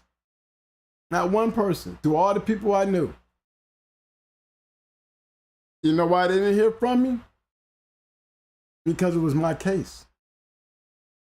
Anytime you got that many alphabets involved in your case, you don't know what they're doing and what they got. And I can't afford for any of my friends or any of my people to get caught up in my net. So I couldn't ever even take the chance to call them and keep them up to date to what's going on. I didn't. I left everybody alone. It would tell you, go on Hard Kennels, left the game in 2008 and never went back. After he dealt with his case, he never went back. You can go check you can check Google and everything else about my case, and you'll get a chance to see me and my wife. And you'll be able to read our own story. Not our story, it's their story. Their story ain't even right because you don't know in their story who got all the charges. And telling y'all, it wasn't me. So all them charges got put on somebody who you think took the hit. It wasn't me. It was a lady who had nothing to do with me during the time that I was active. When I was active, I actually got out in 2004. When I got out and broke up with my actual wife at the time. The new one, she was somebody totally new. I grew up with her. She grew up with me, but you know, she was not in that world. And that's why the jury found me not guilty. There's no doubt, even in the judge sentencing, he called me a dog fighter. He called me a dog fighter. He said, you're a dog fighter. And he was right. Never denied I wasn't. Never one time did I say I wasn't. To this very day, I go see psychiatrists and they still trying to get me to denounce dog fighting. How can I denounce something when I see them as soldiers? I see them as warriors. I see them as Spartans. Again, we've been through this. How can you get me to see them any other way when that's how y'all see me? I'm a Marine. What do you see in me? I'm a fighter. I'm a killer. I'm a murderer. I'm all those things you made me. It's all right for me to be this, as long as I'm doing it for you. But what about my mentality? Y'all put this there. This is my mentality now. I'm taking this mentality to the streets. I'm taking it to the jobs. I take it to the customers. I take it to anybody that I run in contact with because that's me and that's who I am. You know? So I'm really not the guy, me or Mike. We're really not the guys to get silly with and playful with. Because we're too old for that. I got, you don't understand how many kids I got? I have a whole lot of kids between me and my brother. I told you, we have a full team. 6 girls and 5 boys. I'm a great-grandfather. See, nothing new to me. I think you got what, 9? Like I said, we got an offense and a defense fucking with us. We ain't got to switch out nobody. Nobody got to play on the same, either side. We got enough to split it right down the middle and let's do this. So it's not like we ain't been around. And I've never been a good guy in my life. I've always been on the gray side of my world. And didn't have no problem with it because I can live that world. Dogs was just what we did, like anything else, Like I said, general in the streets, dog man in the box, an entrepreneur on the bright side, what we call the right side. And in any one of those instances, everybody that knows you on any side of that fence will tell you, twins don't play. They're smart as hell, but don't fuck with them. We made good business moves because they're logical moves. Everything has a contingency. Some things that you're not supposed to do that you're supposed to have in order before you do. Like I keep trying to tell y'all about your cameras. And how are you gonna behave when the man do come knocking on your door like he never will? Don't do that because he will. This is the things that I'm trying to teach y'all. My frame of mind. I done enough shows that y'all supposed to know my personality. I don't really gotta explain myself. Believe me, guys. There's enough guys in this chat room from Akron who can sit there and tell you everything about me. And all you don't know about me, you can read it off of Google. Ain't nobody gonna sit there and tell you they told on me because I'm not the kind of person you can tell on. There's a reason why nobody have ever told on you badasses that call yourself bad. I can definitely be the one to sit there and tell you, I wonder why nobody ever told on them. Ask around. Don't ask me. Ask around. That's what smart people do. You don't ask the person because what if he don't want to tell you? You really want to find out, go ask somebody they know. That's what the police do. They go and ask somebody to know them. You know the twins? Yeah. Well, tell me about them. No, I ain't going to do that, bro. You trying to get me killed? I got family. Fuck. Man, what you doing, man? You got to leave, bro. You can't be doing that. People might see you. Okay? Now, why you think they saying that? Why you think they behave like that? All right? I'm 61 years old and I made it. We don't promote dog fighting. We don't condone dog fighting. Remember, everything that I say and do is a fictional story into a proven fact. Understand that clearly. It's all for the educational entertainment of dogs. Again, they can come and walk to that door and what they gonna do with me? Really? Really? See, the problem is everybody wondering how Twin gonna do this. Because you don't know me. But there's many of them that already know. They just know whatever you're gonna do, it's gonna work because they live that life. And that's what y'all like about me, because I live the life. Ain't nothing fake about me. If I'm sitting there telling you on my very first video to be real, regardless, with all the things that I said, what it takes to make it out here in this dog game, and that one time if I changed my mind or my attitude, whether you liked it or not. Right? So we got to stay on that path. That's the path that we got to stay on. We got to stay on the path. They know about the dogs. Yeah. You know we fucking with. Yeah. You know too much about me not to understand me. You got to start understanding me. I'm only giving you what I done. You know? And I always keep telling y'all, if you don't know how to read, then go copy, paste, and turn on one of the machines that take the text and turn it into words and let it talk to you about me. Okay? That's the best way to get to know me, because if you don't know me by knowing me like this, then like I said, the journal has all our shows in them. You know, once the journal went down, and I'm gonna tell you, when I felt the journal went down, and when it went down in 2003, when old boy got bust, you know, it was already on a sinking ship. So everything after 2003 and really 2004, the journal was bullshit. I wouldn't take none of that with a grain of salt after 2003, because even with the 2004, that came under a situation that, you know, it was save me. It was literally asking for us to sign back up and help support the terrible thing that happened when, you know, by the time this truth started leaking out, this man is able to go and have an open case and still operate a journal.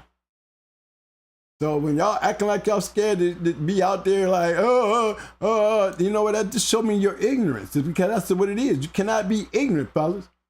There's no such thing as being ignorant. If you don't know, you need to know. Don't be ignorant to the truth.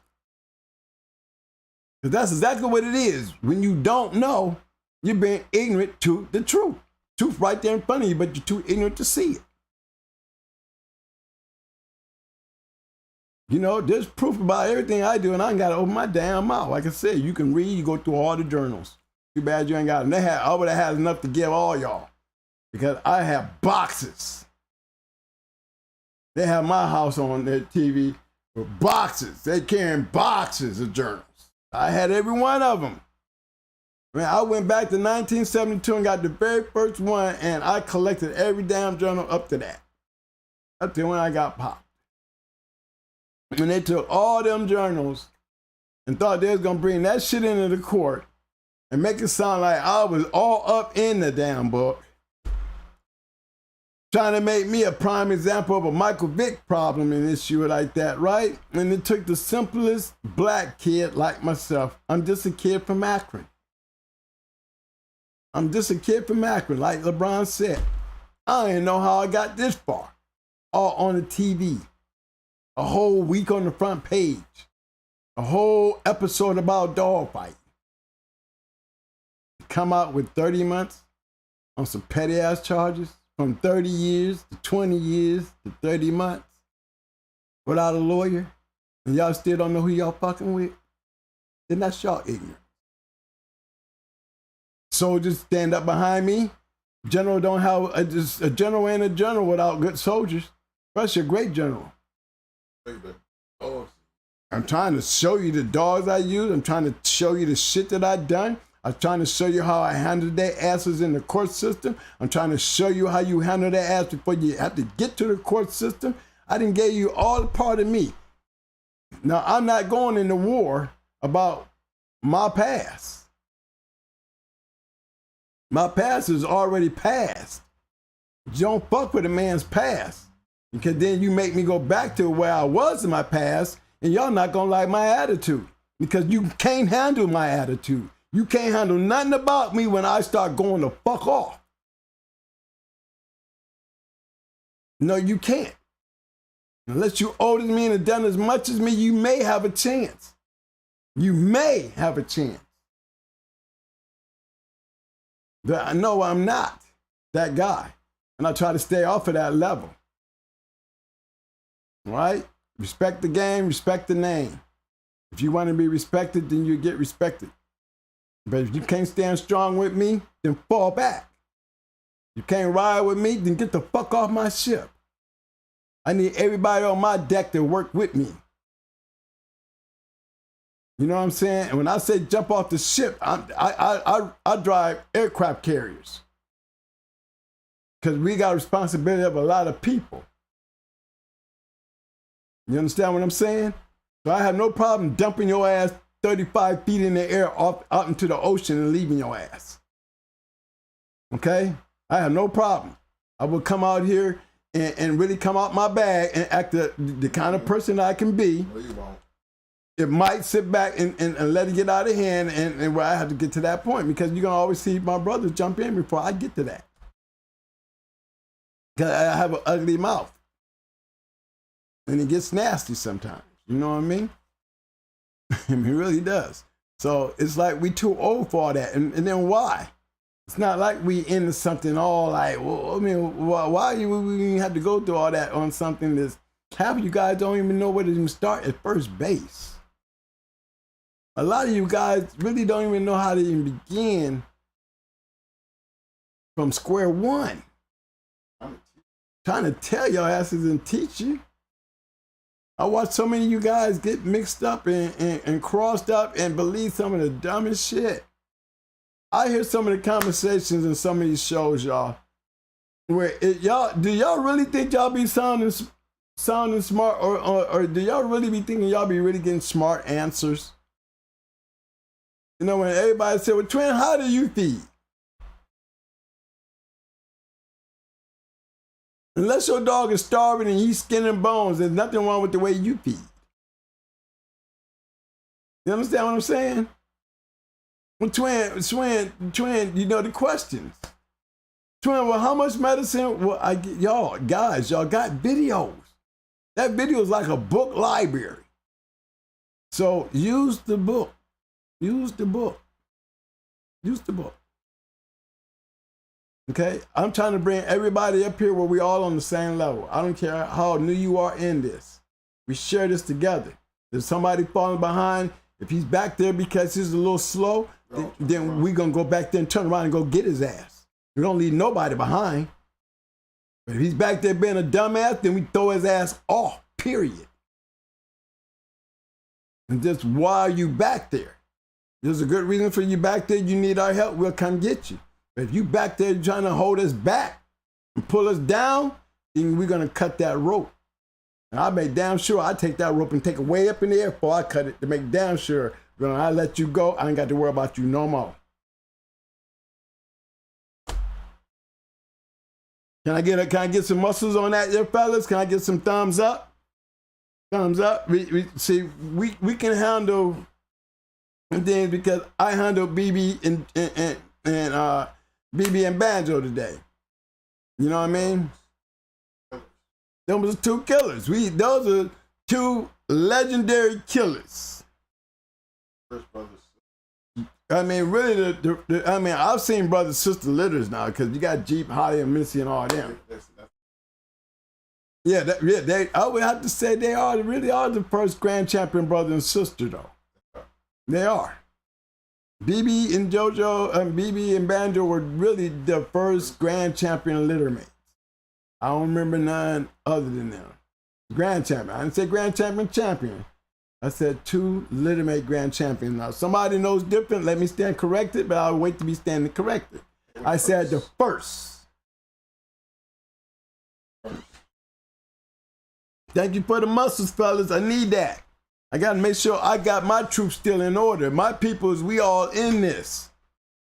We still in this. Let's not let them confuse us with this bullshit. You know, I'm trying to do a show. I see Mike over there dealing with stuff that I could deal with. But we don't want to deal with all that. I don't want to deal with it. Not when I can sit here and talk dog. You know, I think the next one I'm going for is Angus and them. I like the, you know, I got more. You remember Lionhead?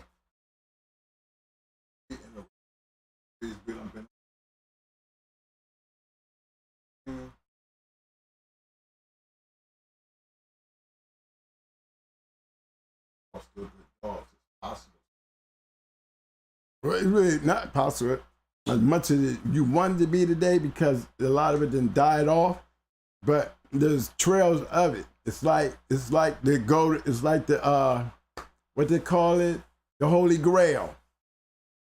You know why guys are sitting back down in the dog game like it's in disarray, and you know, and just really giving a dismal outlook on your new dog, man. It's like it's real dismal. I'm trying to tell you it's not. We got to get a grip on what's golden to us. The golden grail. What is the Holy Grail? What is the most important thing to know in this dog game? Knowledge. You don't have to have the dogs. If you have the knowledge, you're going to have the dogs. There's one thing they will never take from me. They took my shit, but they didn't take me away from the dogs. The things that I learned, the things that I experienced. These are the things that I'm trying to get you guys to understand. Remember, if the seed is planted, then let it grow. I can't tell you how it's going to grow. Is it going to grow through a bunch of bushes and never come up? Or it's going to have the open space and the freedom to do so and flourish, because I'm only telling you what I did. I'm telling you exactly what I did. That's it. Now, if you can, that's in itself is the Holy Grail. Because you got videos that's going to be there until YouTube take the shit down as long as they there. That you'll sit back and go back in there. I mean, don't wait until you have to go stitch your shit up to go pick up the video and go watch. That is one of the more important things that I need you guys to really concentrate on. That is one of the most important things, because what you fuck up, you got to clean up. And if you look at every one of those dogs, from BB Red to Banjo and all them, you know, yeah, we have pictures of our dogs even after their careers. You know that you're going to see a lot of them ain't fucked up. Because those guys were good dog men and they knew exactly what to do with their animals. You clean them up, you can put them back out there and they grow. All that shit becomes an old scar. Old scars will not put you in jail. I proved that in my own trial. I had dogs with scars. Even my young dogs had scars. But they're old scars. I mean, there's nothing fresh. So what you trying to say? Can, you know, unless you had you seen some activity, y'all, they just can't stand in front of no jury and assume that these scars come from dog fighting. It just don't work that way, guys. It don't work that way. If you want to complain, I got scars on my dogs, then you're going to have to tell me why. Now, I'm not going to tell you why. You're going to have to tell, you got to tell them why, because I ain't telling you shit. Until it's time for me to tell you, because I have a logical explanation. You know, I have a pop chain here, and that chain can, you know, always tell you guys this. I would tell you, stop throwing your old chains away and keep them. You're gonna need them, just in case. Remember, you got that little box for trouble? That's what I call it, a little box for trouble. And in the game of the streets, you know, if you're doing something in the streets and you're a smart man in the streets and you got any kind of leadership as an OG, then you as an OG know that, you know, you gotta have things put away for certain situations. You do not want them to get everything that you got. There's always that contingency plan. That's why my contingency plan used to keep me with dog training stuff.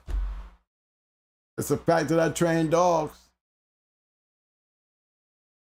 Broken chains that I had to change. Chains that looked like they was ready to break. It was so thin right there where you hook.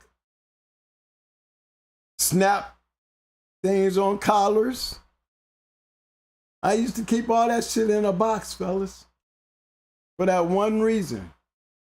Because you're not going to walk on my yard and tell me I'm fighting dogs. If you ain't walking on my yard seeing dogs fighting. It's better for somebody to call animal control on your yard and say your dogs got loose and there's 2 dogs in the back of your yard fighting. You got a better chance to do anything you want to do. They going, first of all, they're going to walk on your yard and swear to God you're a dog fighter because your dogs are fighting. But one thing about it, they cannot call you a dog fighter and you get convicted of dog fighting for them coming on your yard to stop your 2 dogs from fighting. Because you wasn't even there. Things happen. As long as you young guys understand that and stop having such a raggedy fucking yard. Something about you should never be out with the rule. Right, and then yeah, another rule: never go nowhere without your breaking stick. Because you know me, when I'm out with my attack dogs, guys, I still don't even, you know, in only in extreme situations when we take them When we take them shot collars off of them, we going to war. So there's no reason why, you know, they need to have any correction going on during the time that we out working. But when I'm out just around and we out amongst the public and things like that, if I don't have a muzzle on them, they're gonna have a shot collar on. And sometimes I had a muzzle in the shot collar. You know what I'm saying? It's just like when you got your bulldog. If you ain't got a breaking stick on you, because what other way are you gonna really choke your dog out because the people's mutt ran off the chain or broke off the people's hands and ran over there and your dog then snatched him up?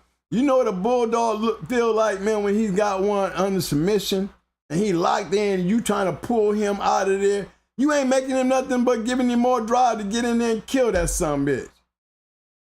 You making it harder on yourself. So always carry a breaking stick. Always carry a breaking stick when you're out there because anything can happen. It's called protecting yourself. The situation gets so much worse when you get into a situation that you can't control. You have your breaking stick, you can control the shit real quick and easy. But being you don't have one, it makes it look even worse because it looks bad when your dog get on another dog and you can't get him off.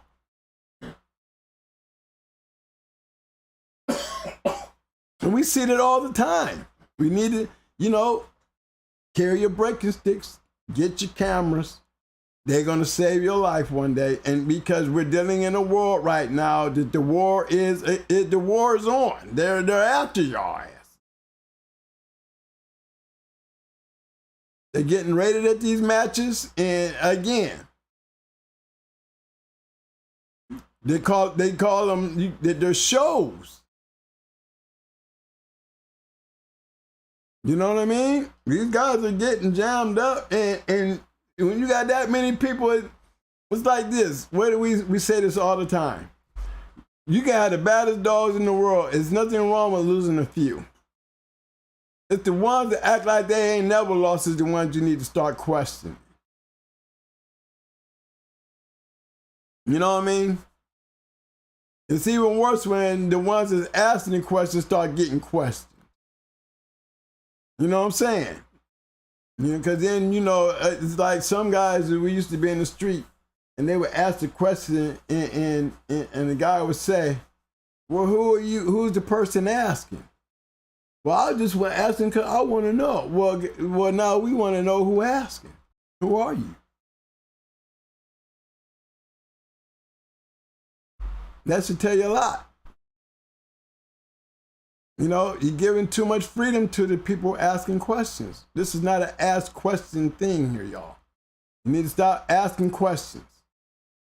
You know, if you're not asking questions to benefit what we're talking about, then you need to start asking questions. And that's what it's boiling down to. That's what it's boiling down to. It's already part of the rules of the streets anyway. Because asking questions can get you in trouble. You don't hear me asking y'all a bunch of questions about what y'all doing, you know what I mean? I would check, I don't mind seeing what your yard look like. I don't mind seeing what you're breeding and what you're working with.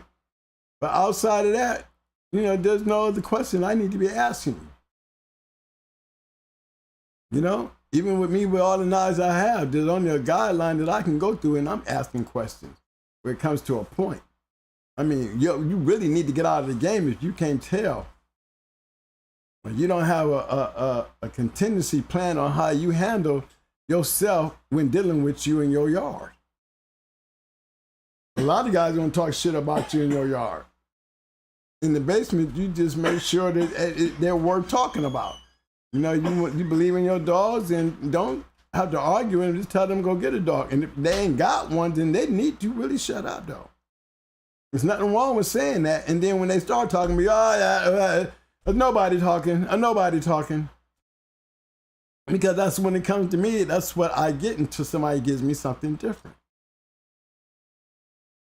You know what I mean? It's easy to go back and forth with a nobody compared to going into war with a somebody. because most of the time the nobodies never win. So we need everybody to stick together. We need everybody to hold this shit together. Guys, young guys, you think you don't know, but you need to listen to what I'm telling you. You have to start playing safe. Now, when you get your chance to get down to the underground, you're going to see the magical world of why it's not like it used to be. What y'all seeing is what used to go on. And what I mean by that, lack of clean yards. You know, following the rules is going to keep you safe. You got to go by, everybody got a rule. So you got to follow rules. There's a certain way these people want to see your yard. You know what I'm saying? Confer to what they want so they can leave you alone. You know, on top of protecting yourself, I can't say it enough. I mean, I still got animal control pulling up on some of you guys feeling like they got a right to walk into your yard. If you got a lock on your fence, don't hang it there, lock it. If you have any openings into your backyard and you got dogs, you better close them off. Because there's nothing stopping them from walking through.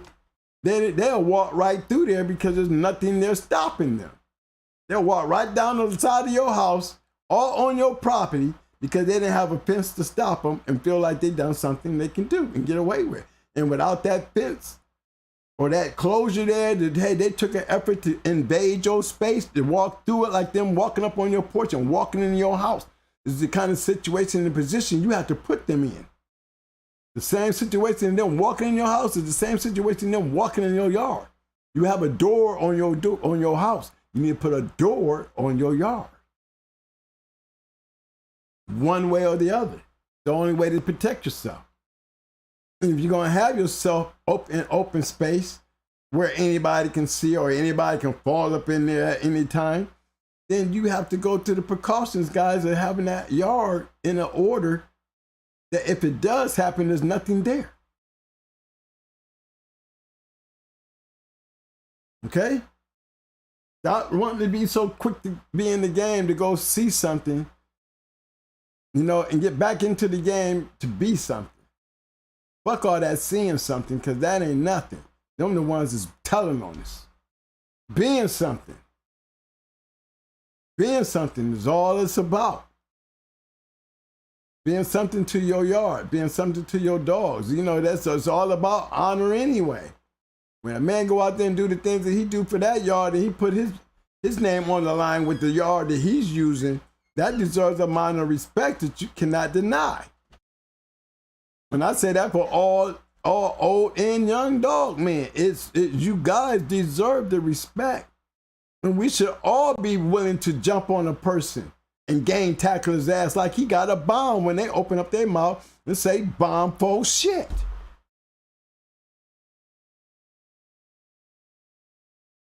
Get caught up in some shit.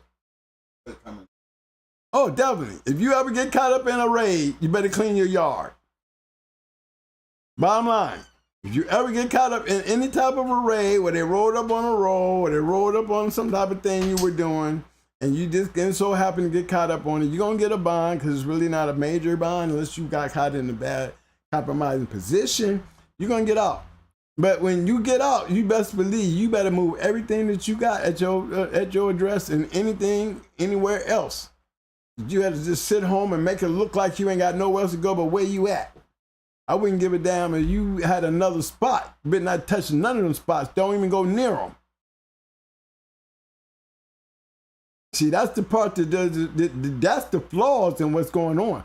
These guys are getting knocked at shows, whether they be in another state or another county. And they coming home with this shit, and they got people following them home. Because they have every right to get a search warrant. If they catch you at a raid, they have every right to go into the local where you live and go get a search warrant to go on your yard. And they will do it. You know, we got him down here in South Carolina. We got him up in a raid. Yeah. Then been by your house. They see you got dogs already. They just got to go down there and get the search warrant because they already got the paperwork that you was caught at a dog fight down in South Carolina. That's how they did him. That's how they did the dude with work Kennels. And that's how he got jammed up with the Journal. A couple more of my friends got caught up in shit like that. You know, their demise came. Why? Because they, you know, just because you down there, that word didn't get back. Oh, yes, it did get back. It gets back because they get involved. It just don't always be the state. The feds could jump into something just to give the information.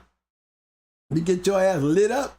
So because you're too small for them to break off their foot up in your ass. But they'll give the support to the states to help get you. You know, because the first thing the feds is looking for is there's any drug connection as far as type of kingpin RICO Act shit. You know what I mean? This is the kind of support that they can easily get us for organizing a fraternity. But they never catch us fighting a damn dog as a fraternity, then what kind of fraternity is this? The kind of fraternity we said. It's an educational entertainment. Fictional use only. That's all it will ever be. That's all it can ever be. You guys got to live like that. You know what I mean?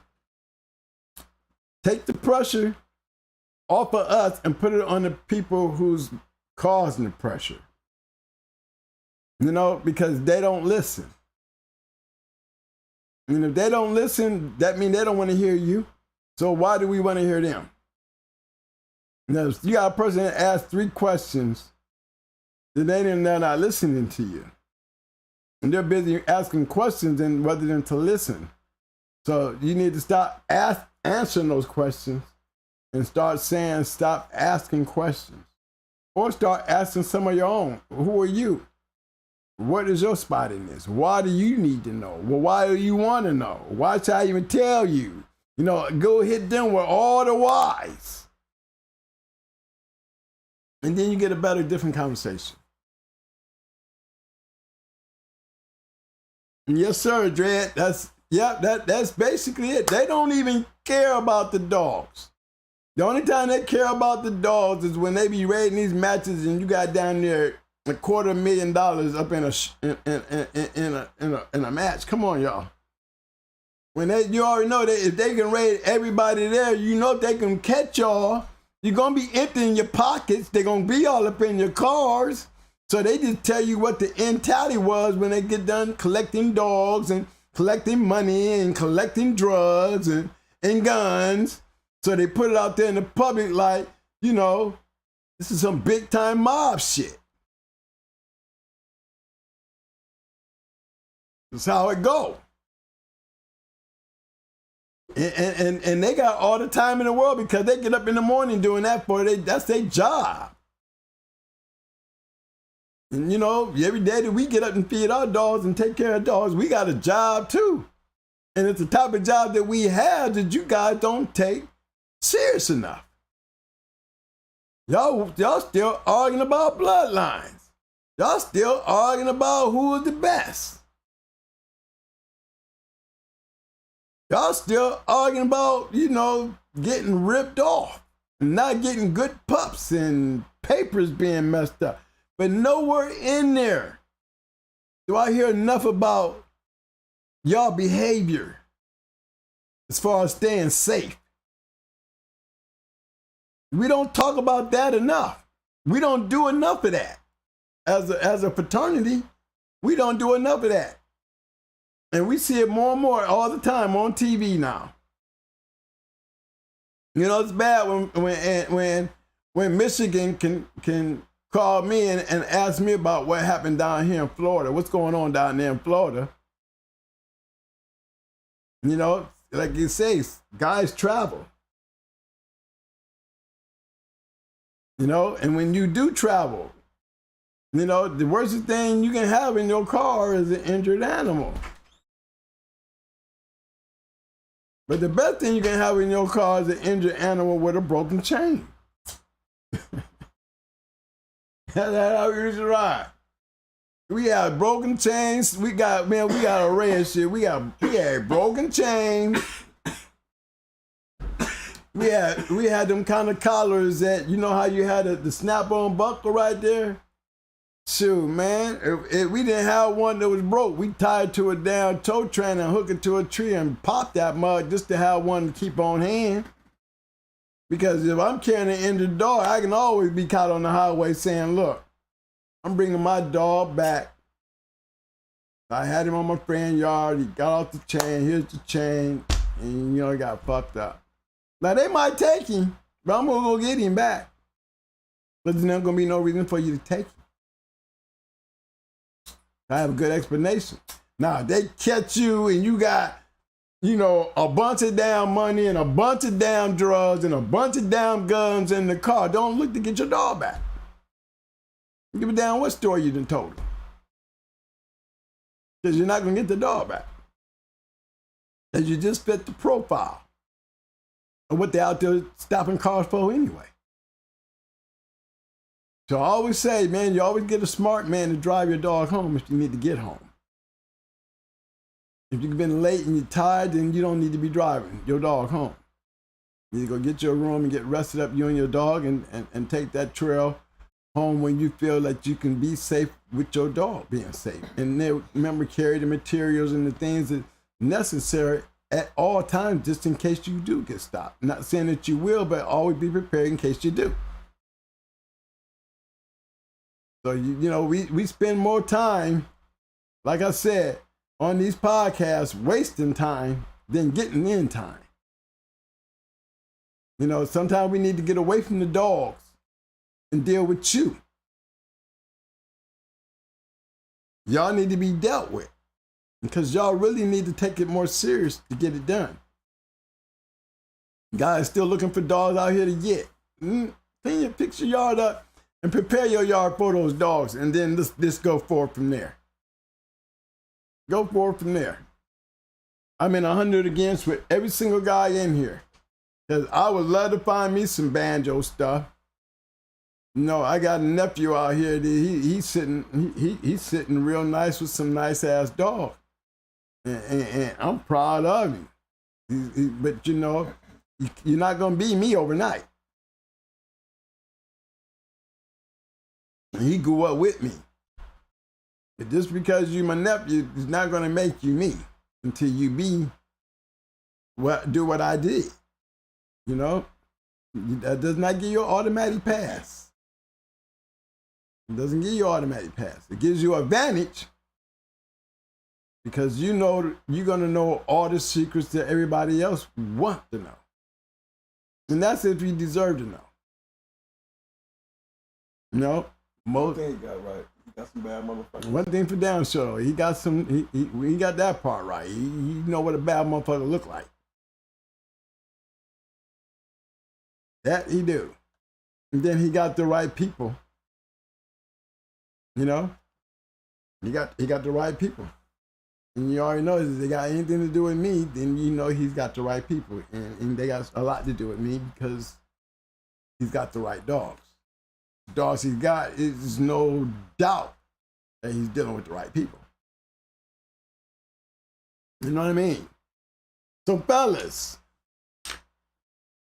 anybody out there got some of that BB Red and Banjo stuff? I need to know. Anybody out there, is that stuff still around? Eat Rascal. Eat Rascal. I know he used to have a lot of it. 615-330, salute. What's up there, baby boy? I hear you. 615 all day. Mr. Landon Hill. Good to see you, man. Good to see y'all. Hey, Lucky on. What's up, bro? Provocative Bully. Non-fiction? Okay, y'all, tell me something. Now, non-fiction, does that means the story is true or is it fiction this true? Which one is it? Is fiction true or is it non-fiction? Because me, it's like a fictional A fictional story is just a story. So it's not a true story. Am I right? Chat room, help me out on that. Fictional. A fictional story is just what it is. I mean, it's a story that's not true. Okay, always be professional. If you don't, you're not going to do it on a professional level, then let it go. Professional starts with us. That's the only thing separating the backyard from the fast lane. Salute, Dread.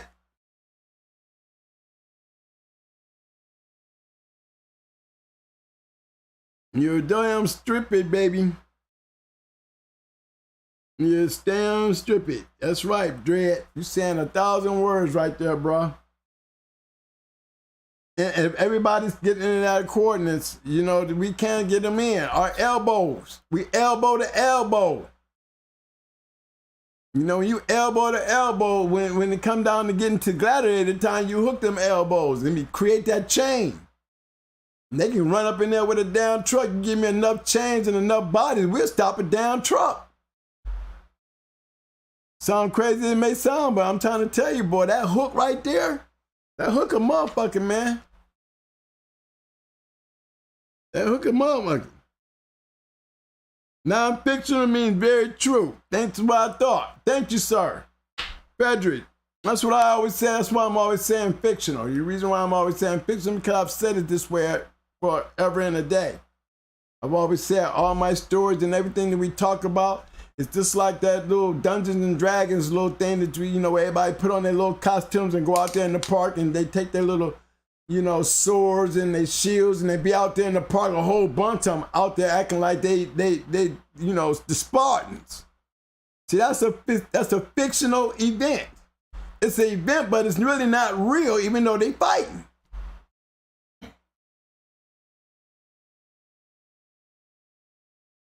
You understand what I'm saying? So we have to always look at it like that, even when we in here. Everything that we say is fictional because where's the proof? We should never have no proof. So some of the dumbass questions that the people be answering, you better start looking at it like that, the police. Because it could be the police literally standing there asking you a question. Okay? You just got to understand everything that you say out your mouth in this room it's all fictional anyway. There's nothing anybody's gonna run around here and prove. So it's fictional, and we're reminding y'all it's for the historical purpose of entertainment and educational learning. Then this is all we got to remind ourselves on. Don't be coming up in here because there's no need for all that. If you want to learn the law so I can make you feel better about the law. Because you're going to need to know the law if you want to play it in this game. It's very important that you know the law if you want to continue playing in this game. It's not about just getting the dogs and thinking you're going to be, you know, Earl Tudor tomorrow. We're all living in a different world. They're slowly but surely putting y'all in a position where they can profile y'all and tell the difference between who's doing right and who's doing wrong based on this the way y'all keep your yard. Because a real dog man always got time to clean his yard before he goes, even before it comes to his hustle. Because his hustle, there's always going to be a fiend. It's always going to be a fiend. If you hustling that way, there's always going to be a fiend. Slow down and take care of your family. And that means your home and your dogs. Because nobody out there is going to unclip and fix themselves and feed themselves and clean up behind themselves. And you have to have importance. There's so many guys that get out there in the streets and you just use your dogs as a secondary thing and you get so busy that you start off gun-ho. And then all of a sudden you fall off because you got too busy and then your yard start taking hits. Your yard start falling off. You start making fast decisions and bad decisions. You know, because you're not putting forth the effort and time. Then you want to grab a person off the street, maybe another crackhead or fiend, to go ahead clean your shit up so you can run around. And that's the person gathering up information on you. Care how much you trust him. If he's a fiend, he's gonna get fucked up one day and he's gonna give you up. If he's not gonna give you up, he's gonna be fiending one night and talking about how tough he is and how bad he is because of y'all he's taken care of. And then he didn't pass your information to somebody else who really don't give a damn about you. Either way, you're fucked. So it's always better to understand that it's not hard to get out the game if you're not in the game. You're not really put in that 100%. Like a couple guys I've seen said that tonight, then they need to get out the game. I mean, this is really not a place you want to sit around and listen to gossip. Not when, I mean, gossip is not an easy thing to listen to because it's fictional too. There's really nothing much truth to gospel. It's always allegedly. Allegedly. Anytime it's allegedly, it's the closest thing to fictional. Unless you can bring facts to make it non-fiction. All right? So everything that we do on here, man, I'm going to be, I feel safe. And I open my mouth like I know what I'm talking about because I know it's safer for me to say it than you to say it. They can't do shit to me. I think I improved that enough. Remember I said, pick up the journal. You ever want to find out about twins, we in the journal. That's all I'm going to say. Other than that, you know, you can Google me. Some guys out there that know me personally, y'all in my personal life and my Facebook. You know I got a lot of children. I have beautiful children. I have a beautiful family. But you'll find out about my family, they just as crazy as me because there's something in me that I guess got put in them. But it doesn't change the fact that, you know, I am who I am. And I accept that, just like I asked you guys to accept who I am, even though I try to tune it down sometimes. You know, I'm too old to have a volume button. So if I was a younger man, I could understand that shit. But being an older man, you know, there's some things, man, you know, look, you know, I know my time. My time is, I don't even have short prison time. I don't even have short time. You know, remember, I mean, if I can get 5 years out of my life, I'm cool. Say that at your ages right now. At your age, add 5 years to your life. And look at all the life that you see ahead of you. Beyond that 5 years. See, even if I got beyond my 5 years, I'm still an old dead ass dude that can't do nothing I was doing in my younger years like I used to do because my life is at that point. I'm past that point. We all will come to that day. Some of us won't make it to that day. You know, as far as, you know, conclusions, some of us end up going early. But when it boils down to it, man, you know, I'm going down with the ship with the dogs on it. There's no other ship that I want to be on. And I done played on all sides of the fence. And there's just no place that, you know, that I love my family. I love my kids. But I'm going to tell you something, man. The best dollars that I've ever spent has been on my damn dogs, man. I'm going to tell you the truth. The best money I've ever spent has been on my dogs, not on a woman, not on my car, not on my house. The best money I've always had was on the dog. Dog never talk back. Dog gonna love you regardless. You cuss that motherfucker out and kick him in his head and be like, get the fuck off me. And guess what? He's gonna sneak back over there and get that rub. Never lies to me. Never try to bullshit me. He give you what he is. You know, there's nothing fake about your dog. He gonna give you what he is. You just gotta understand what that is. Best investment. Best investment. Probably why I use that common that common bond that I have with my dogs, and why my dogs probably do the things that I want because they feel that bond, that pack. It's a pack thing. When a dog believes in his pack leader, he all in for that pack leader. They're pack animals. They live by pack instinct. Not brother, sister, mama, daddy type shit. They live in a pack environment because this is their mentality as animals.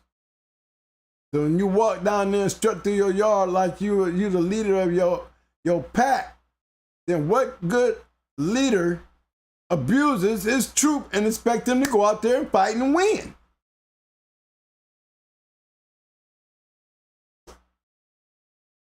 That's why I be tripping out the psychiatrists, because I use their own line against them.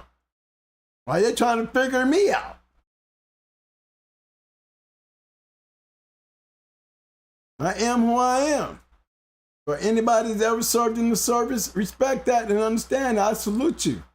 But as a damn Marine, there's different guidelines for us. We there's a reason why there's something wrong with us, because we're the only ones that get that line of violence that's accepted when they pull up your paperwork in the civilian world and see you're a Marine. They have to give you that room. I've done it so many times, man. You go and you Google my shit, you're gonna hear that let them tell it that me being a Marine was the only thing that kept me out of jail for 20, 30 years. No, I think the only thing it was is the fact that I didn't never deny the fact that I wasn't. But I denied the fact that I was at the time that y'all took my motherfucking dogs and killed all my fucking dogs. I wasn't doing shit. So I don't understand why you killed my shit. Still standing up for my truth. And when I come in this room and be doing that with y'all, that's exactly what I be doing. Remember, manipulation is the easiest thing to cross up the smartest people. I mean, come on. Manipulation. We had a president who didn't like black folks, but he became the president just because we had a black president. See, did y'all get that? I'm not a political man. So, but in a military thinking, as far as I'm concerned, why was America, when we had a black president, more focused on embodying white power? I mean, people that wasn't prejudiced really wasn't prejudiced. The underlying factors prove that they were. Okay? You don't have to be an all-out racist to be prejudiced. And that's how we had a president after our black president who pushed his agenda and pushed it to a point that he had no respect for the United States Constitution. He had no respect for the American government. He had no respect for the American people, and he sure as hell didn't have no respect for us black folks or Latino folks.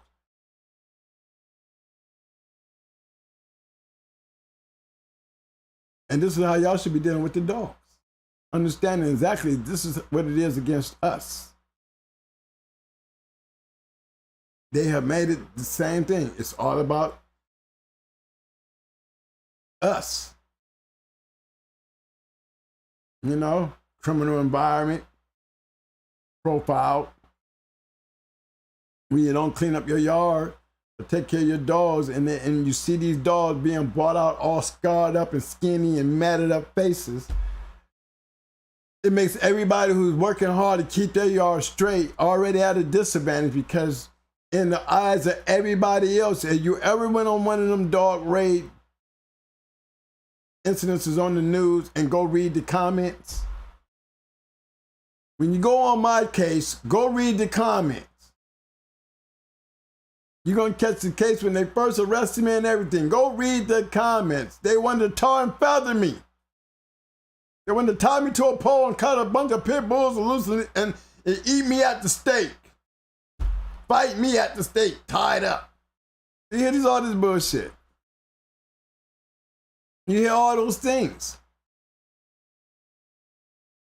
But then when it's all said and done with, when it was all over with, where are those same people at now? Why y'all ain't saying that to me now? You ain't gonna bring all them dogs back you killed. Even knowing after the fact that the boy never denied that he wasn't one. The fact is that the government could not prove that I was one at the time. That's the difference. Anything that becomes history, you keep it history and make sure it's a fictional history. So it cannot be made non-fictional. And then you can say what the hell you want to say. Why are y'all trying to look out? No, don't look out. This is not where you want to look out at. You want to look out at your own house when you look in your own yard and know that regardless of what happens, because you can't stop something that's being created against you unless you step outside the box to try to stop it. Then you're going to expose yourself. You have to stay within your own guidelines and grounds to take care of yourself, to make sure that when it do come, if it comes, that you are prepped and ready. It's like fire drills when we went to school. You throw a fire drill to get everybody around there. You got fire drills when you're sitting up in prison. How if we get a fire, how these convicts gonna act? How these inmates gonna act in case of fire? Well, we need to have a fire drill to make sure we make sure everybody act and respond correctly. And we have several of them to make sure it will run smoothly. You have to have these very same things in your yard because your family, that means your kids, your wife, and you, and then your dogs. Them things you got to protect by any means necessary and by all means necessary. You need to have cameras around to know what's going on when you're not home. You need to know what's being said around your house when you're not home. Not on your wife, but what's going on outside the yard. You'd be surprised motherfuckers scoping your yard before they steal something from your yard. You don't know because you ain't home and it never crossed your mind somebody was out there plotting on your ass. When I look back on my tapes when they arrested me, when I look back on my tapes that morning, I actually was sitting there watching while I was out feeding my dogs. They was setting up the whole time. I'm watching police riding down, going this way, going that way, like they was, it was, the whole thing was going down. I could look right there on my video and see how they did it and what they did. So these are only reminders for us guys, because I don't want to lose none of y'all. I want to wish the best from all of y'all. And I'm taking you to a place, man, where it's going to change the history of the way we used to do things. You trust me, guys, there's only a few that has a little bit of an idea, but they have no idea. And for those who know, they'll tell you it's going to change the way things are done in the game. And it's meant to do that. Like I said, I'm only a kid from Akron, Ohio. I wasn't supposed to do what I've done this much in my lifetime, but I guess because I was from them streets of Akron, like you all guys come from your own blocks, and their own blocks can carry a lot of education. They can make you a badass motherfucker, or they can make you a dumbass motherfucker. It's all on who you running from, and what qualities do you have in you to be able to decipher the two.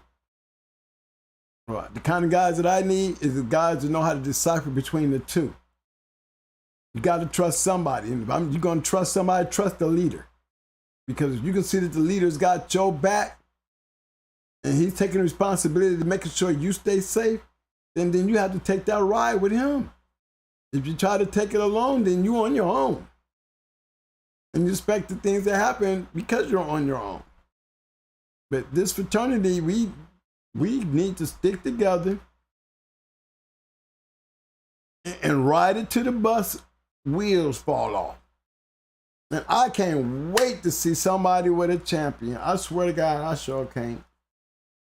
I mean, it used to be a thrill to see a champion. You know what I mean? It used to be a thrill to see a grand champion. It used to be a thrill to see an all-around. You know, to me, them was like, ooh. That's how much I love dogs. You know, instead of me doing it for Rihanna or Cardi, and yeah, it is my girls, but I can't touch them like I can touch a dog. Yeah, I can go pet a grand champion. I can go pet a registered mare. I can go pet a all win all day. But to sit back and try to have a fun without that, man, I don't think it'd be the same. I loved every moment of it. So look, fellas, I'm ready to go. Look, I got one. Everybody, you done heard my boy talk and everything, but he's made some serious major points tonight.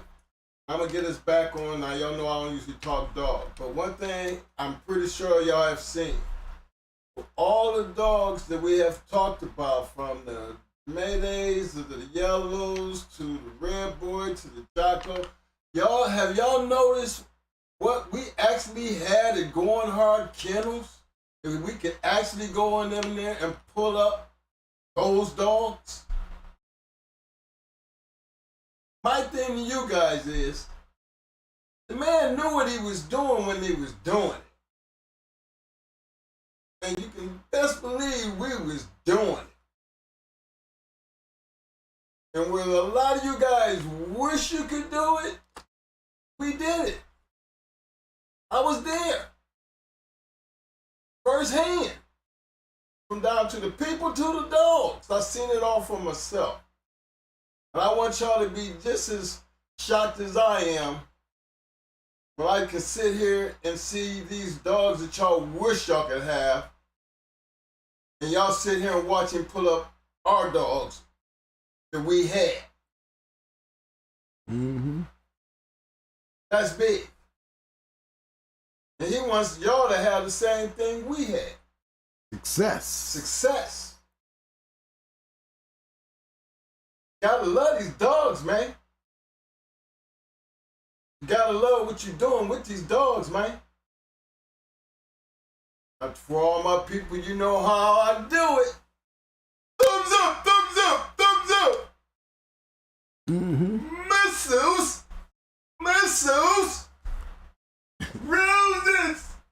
Roses. Y'all know what I'm saying. I could have got on the camera and showed my face for that one, though. I ain't gonna go all like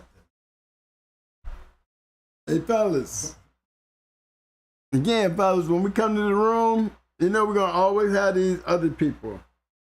You know, and I like the way, you know, that's how you're supposed to do it. You're supposed to come together as one and beat them up and throw them out.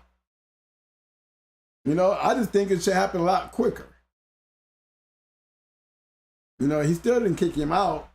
I just feel like he could have, you know, if we all were to get together and we conduct ourselves as a unit in places that we go, including this room, you will see what I mean by power and strength. You know, it's like, you ever been in a group of guys that and y'all got into a big fight, and then after the fight is over, everybody has remnants of action that they was involved in, but then you got them one or two people to sit there and tell you about what everybody in the crew did. You know what I'm saying? That them two people, they sitting up there agreeing, yeah, Jimmy was this, Jimmy, you should have seen Jimmy. He was whoop, whoop, whoop. You know, he's sitting there telling the whole story. Both of them. Sitting there showing you all kind of moves and shit. And then you wonder, while everybody was getting down, while you got these storytellers dudes sitting here, what was they really doing? What was they really doing? Nothing. So when everybody jumped, everybody didn't jump. And this is what I'm talking about when it comes to my room. When it comes to my room, it's not my room, it's our room. It's all room. So when you see me going to the defensive, then y'all should be like me. Everybody should go to the defensive, attack, attack, attack as a unit and get the shit out of there, and so we can keep moving on. You know what I mean? We shouldn't even have to hit a button. We should all be in the room having fun, ragging on these people. Just spend a half an hour just talking about them. And we're gonna have that kind of fun. And when you do it in numbers, it happens so much quicker and faster because you can't fight us all. You can't speak out on all of us. If all of us come together, I can show you how to clean up a damn room to make sure there ain't nobody gonna walk up in our room and just say anything. But we all have to be as a unit. I don't care what y'all do. Y'all can take off y'all uniforms when y'all walk out this room. But if y'all walk in this room and y'all walk in this room as true, legit, wannabe, going to be legendary dog men, then you'll put on your uniforms when you walk in this damn room. Like y'all saved me with my so-called police uniform when I'm training my dog. What the hell I got to hide that for? So, I mean, to even speak on that, that was, not gonna change my shit about that. I was doing all that back in the day. I did show y'all my younger years, didn't I? Okay, next show I'm gonna show you me in 1983 with my dog. And I'm in a uniform then. 22 years old. 1983. I had a uniform in then. I had a uniform in. I was a K9, going hard K9 Kennels back then. K9. Then I turned into going hard Kennels. Still wearing the uniforms. Still doing what I do. And yet I'm still able to sit here and tell y'all about my champion, my registered marriage, and my bloodline. Me going to court, me going to trial, me going through all this shit with my uniform. And you dare question that, and I didn't get a mob?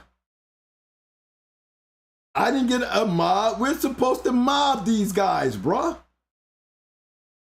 We are, as a unit.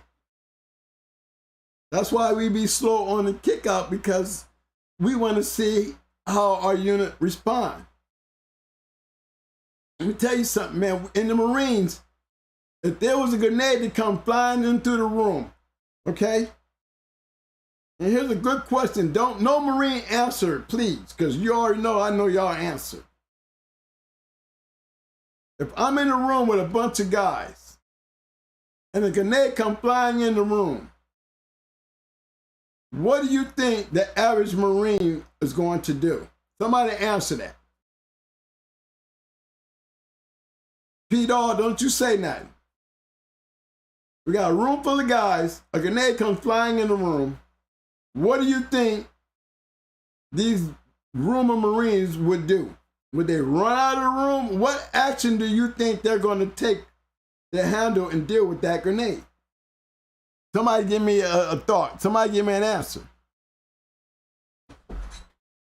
And I'll wait.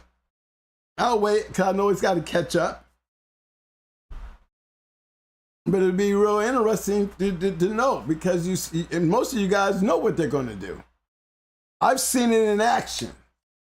I've seen what they do because I did it too. If a grenade comes in the room, that's right, Mr. London Hill, they're not going to throw it, knucklehead. Knucklehead, they're not going to grab it and throw it out, bro. It ain't going to have that time. They're going to jump on top of the grenade. And it's not going to be just one person. It's going to be a bunch of guys jumping on top of each other, trying to protect the unit. When I was in boot camp, they threw a smoke grenade in there. And everybody jumped on it. But the guy at the bottom who jumped on it, the grenade, smoke grenade burned through his uniform. And the way other people, it burnt a hole in his stomach. But the boy went home with an honorable discharge, medical, and a hero. All because of a smoke bomb. Not because of the fact he did it during the war. He got that hero because you know what kind of mentality and what kind of person he was. To be able to jump on it. Like every other soldier that jumped on top of him. That's how this is supposed to be up in here for us because we got a lot to lose. We have a lot on the line. And if we don't stick together, how are we going to stay together? So we all must be willing to jump on a grenade. We all must be willing to jump on any intruder that does not belong. We all must be ready to protect each other in their yard if we must come down to it by making sure that they stay up on top of their shit. You understand what I'm saying? We shouldn't have to jump on a grenade if it's our own grenade. Somebody has to throw one in, we jump on that, but we ain't gonna be sitting there jumping on a grenade that's in our own damn room. We supposed to throw that grenade in his shit and ass out. Because he'll sit there and blow up in front of all of us and we don't never see it coming. So this is things we need to work on in this room that we can take outside the room.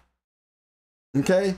And you're right, simplify there, hey, Pit Dog, am I right though, Pit Dog? That's right, he said, go look it up. He is dead ass right. What simplify mean? Always faithful. Forwards always, backwards never. The true likings and the true mentality of the most dangerous person in the world. The United States Marine. You can't be a great Navy SEAL without being a Marine because they all being trained by Marines from an officer, but he comes in a lieutenant and ends up being a general. He had a Marine standing in front of his ass with his bars being screamed at by an enlisted Marine, teaching him how to be a man and a soldier and a leader. And that's all I'm trying to do with my last days that I have to spend. I could be running around here doing so much more, but why when it's not, nothing gives me more glory than being victorious? Okay? It's the challenge. It's the game. You know, that's why y'all got them motherfuckers. You know what I'm saying? I start wondering, man, when all this damn backlash and all this crazy talk, you kind of start wondering, man, why am I even in this? Well, I can tell you why, because you haven't had a chance to experience the greatness of it. You came in wanting the greatness of it, but you kind of lost sight because you're getting too overwhelmed with the shit that's not helpful to all of us, you know? We haven't not grown together as a unit inside our own platform. And when we start doing that, we'll be able to take that same unit and go into other platforms. Shit, guys, we can go and get a couple thousand people if we were just to take the very few people that we have in our rooms and just show up. You know, it's like a hooty-hoo. You know, when you do that hooty-hoo, ain't everybody show up? That's how it's supposed to be. I'm gonna be able to hit me, hey man, hit me. We going on 780, going on live. Okay, now everybody be there. I know I go on there, I see all y'all there. But I've always, you know, and I see you communicating. But I've never seen, y'all don't communicate like this over there like y'all do over here. Y'all don't communicate. Y'all just be sitting and listening to me. And you know what? A lot of other people are starting to say that. The guys that I talk to outside, you know, outside of us, they be like, you know what it is, twin? When they come to your room, they be wanting to hear some shit. They hate when y'all have to go off on people because that's not what they want to hear. They want to hear y'all and y'all continuing education of what y'all trying to tell them. You know, they don't want to deal with the haters, you know what I'm saying? But sometimes you just got to. You just cannot let shit go by. And if everybody was as a unit and everybody was to do it together, we could really stop it a lot quicker. You know, Mike didn't kick him out. He left him right there. You know, that's supposed to be chum. Fish, shark chum. Got chum in the waters. We got chum in the water. And that's how we're supposed to address that. If everybody was to address it like y'all the sharks, and this is y'all waters, and you come in these shark-infested waters with that bullshit, you will become chum.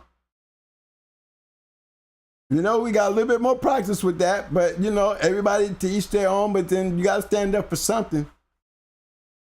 You gotta stand up for something. If you're gonna be part of a unit, stand up for your unit. If you don't even have to like your unit, just be a part of it. Because they're gonna do the same thing for you, even if they don't like you. I mean, everybody has the same opinion sometimes. Some of y'all have crossed opinions, but still we in the same unit. This is how we roll. Remember, it's not what we do, it's how we do it. And when we do it. And does it count?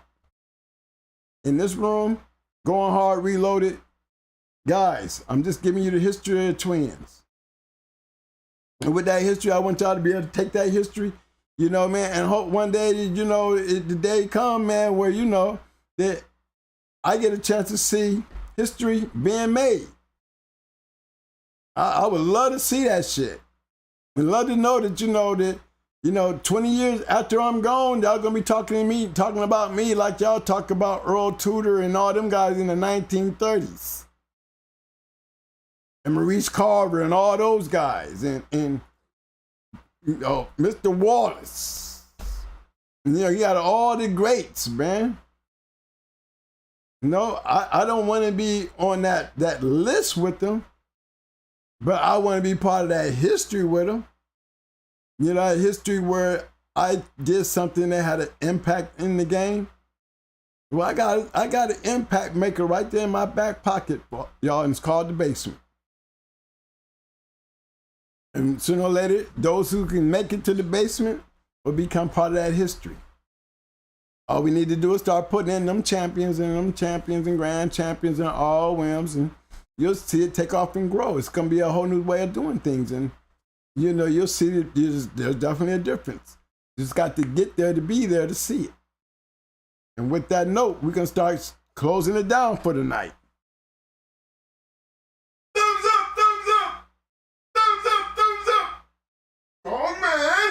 Strong man! Roses! Roses! Boy, when he does that, y'all be like, man. And y'all don't know it's disappointing me either. I be going back down to them chats and I be laughing at y'all. I be wondering how y'all be doing it so fast. You know, I got to go through a whole bunch of pictures to get my stuff up. Y'all already be down there done by the time I get a chance to do it. You know what I'm saying? And that's for real.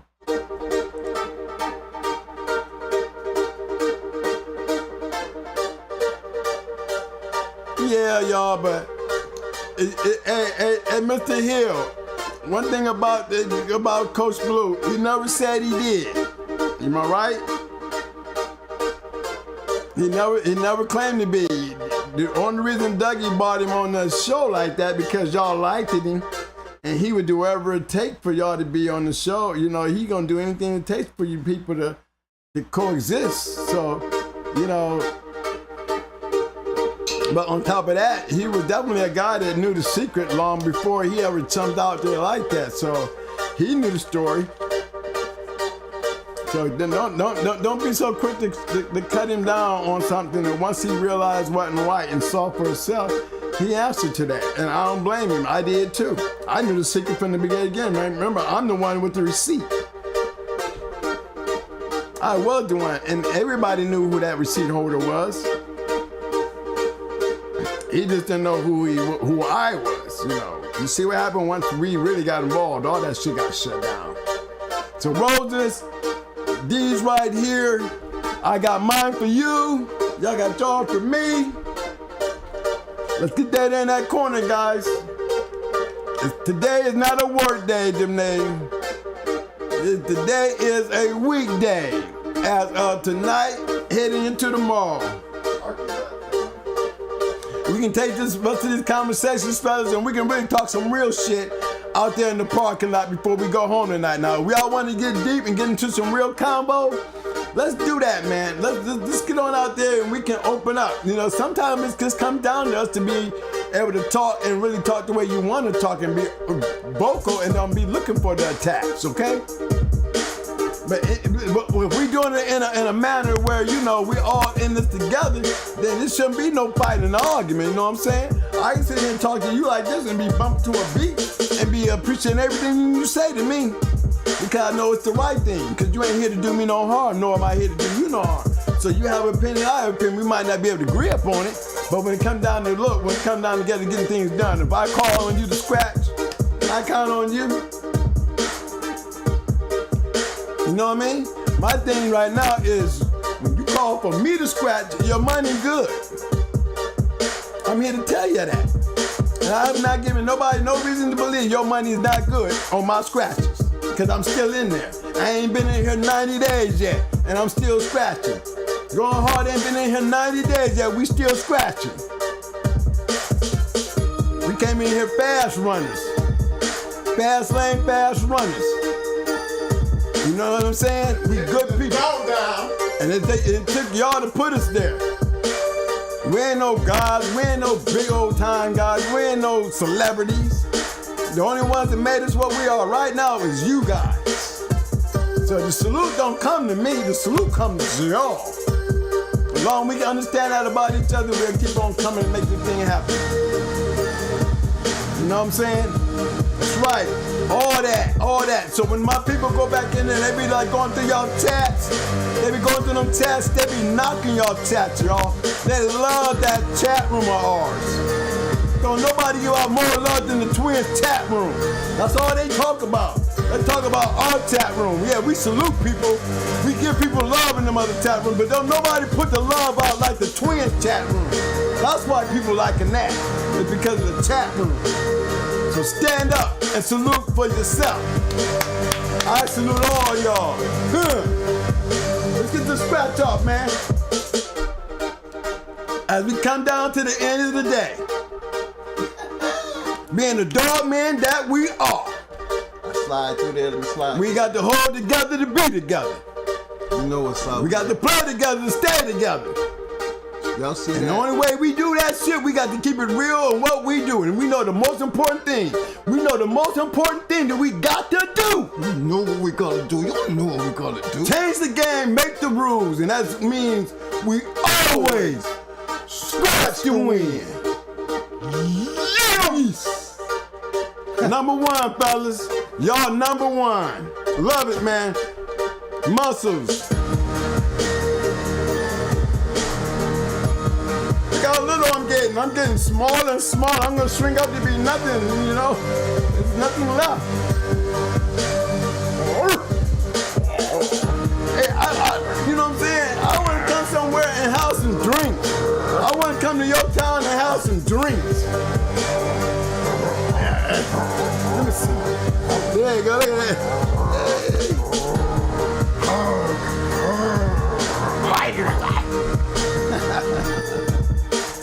Yeah! Peace out, you guys. See you in the parking lot, Mike. See y'all in the parking lot, fellas. Way to go, Dread. Got that, fellas. D-Red Doze. Get Scott, fellas. London Hill. Thank you as always. Pit Dog. You already know. Scratch the win, baby. First hand coming out your camp, bro. Christian. Thank you. The Wizard. Fire Heartbeat. Looking ass niggas. There you go. That means we got all the bitches, right? Thank you for making me a star. That's right. You jealous? Huh? I got extra pair of men drawers in the closet. You want me to send them to you? Yeah? Don't be mad. Don't be mad. Go open up your podcast. We call it The Wizard. You know, let us come and join your room.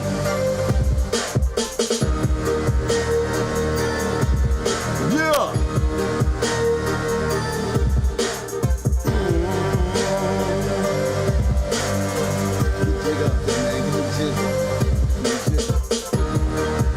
Where Jig at? I got the fine jigger.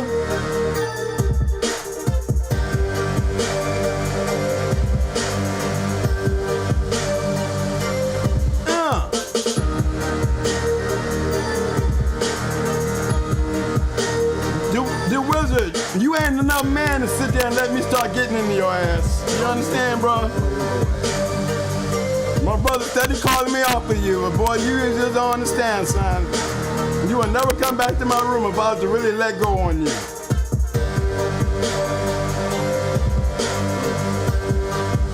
Why let him stay? And I might teach you a lesson by letting him stay.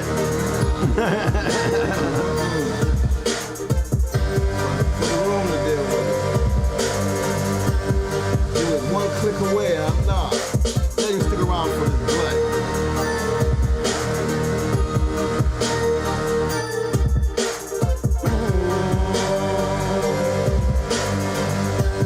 See how that's working out for him. You know what I'm saying? That's what I'll be looking to see.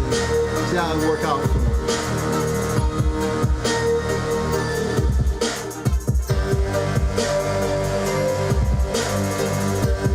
Yeah!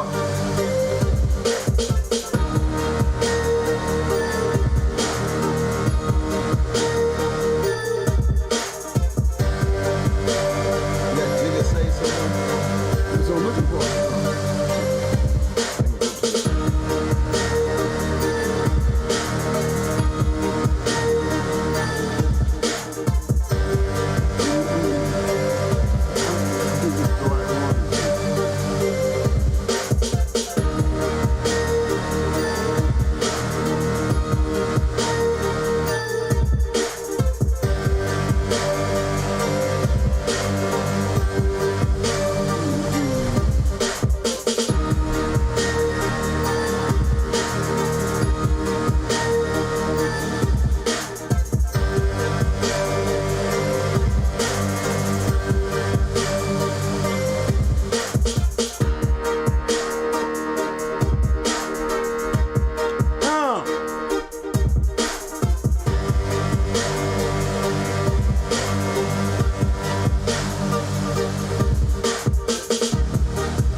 I be getting me too.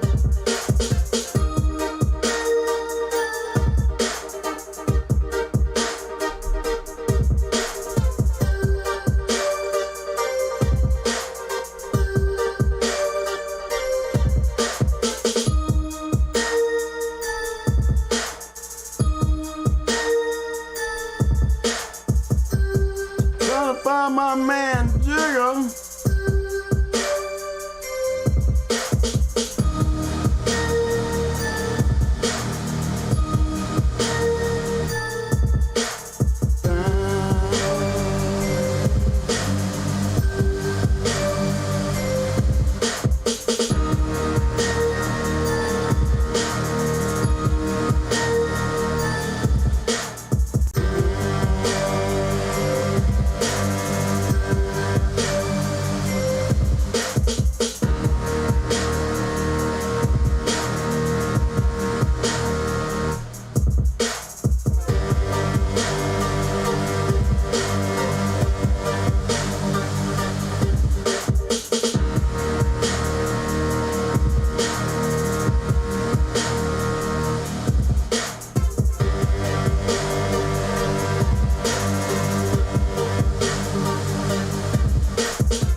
You never find it when I want it. Yeah, that's what it is. You can't find it. Can't find the jiggle? Put that one up. That's how we go out like that.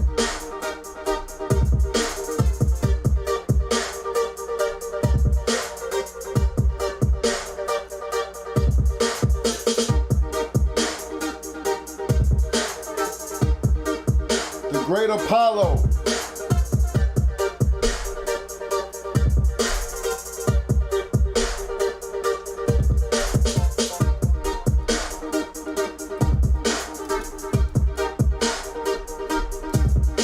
Eat your ass up, too, boy.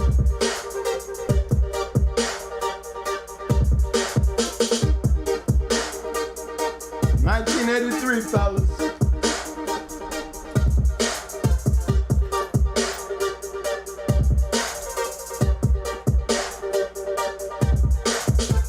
Yes, sir.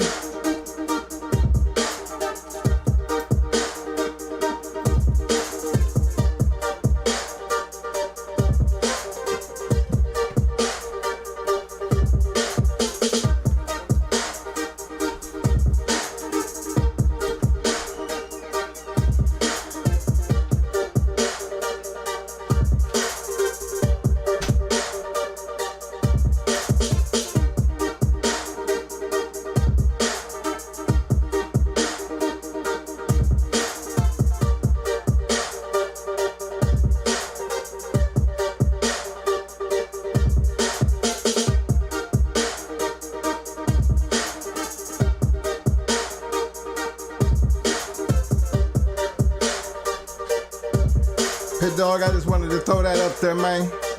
I'm gonna go find my jigger dog though. So y'all have to bear with me. But I'll meet y'all over in the parking lot, bro. But I'm tell you about that dome and picture right there. That's the Great Apollo. Bad dog. Smart as hell and would tear your ass up. You know you got the ones you cherish in the canine world. That's the one. Everything else after him had to come up to his standards. And he has some very high standards. Anybody who know him A lot of Akron people know him. Smart as hell. That dog did not play. I'm talking about he ain't no crazy dog. Well controllable. But he knew his job and he did his job well. The Great Apollo, 1983, fellas. He was 14 months in this picture.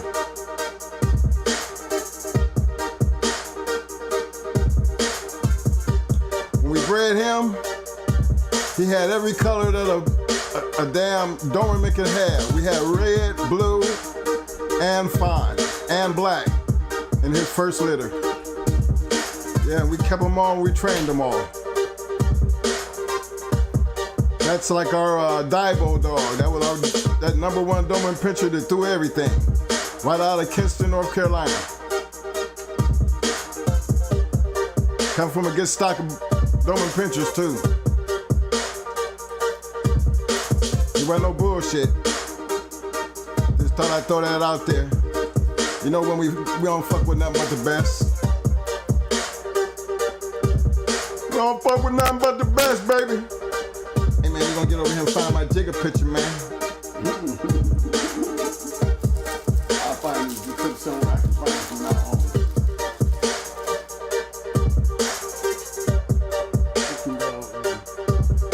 Go find it.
weekend is here.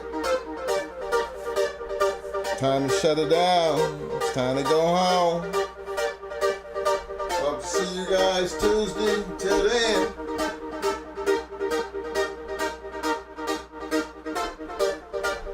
Y'all have a good evening and enjoy the weekend. We out.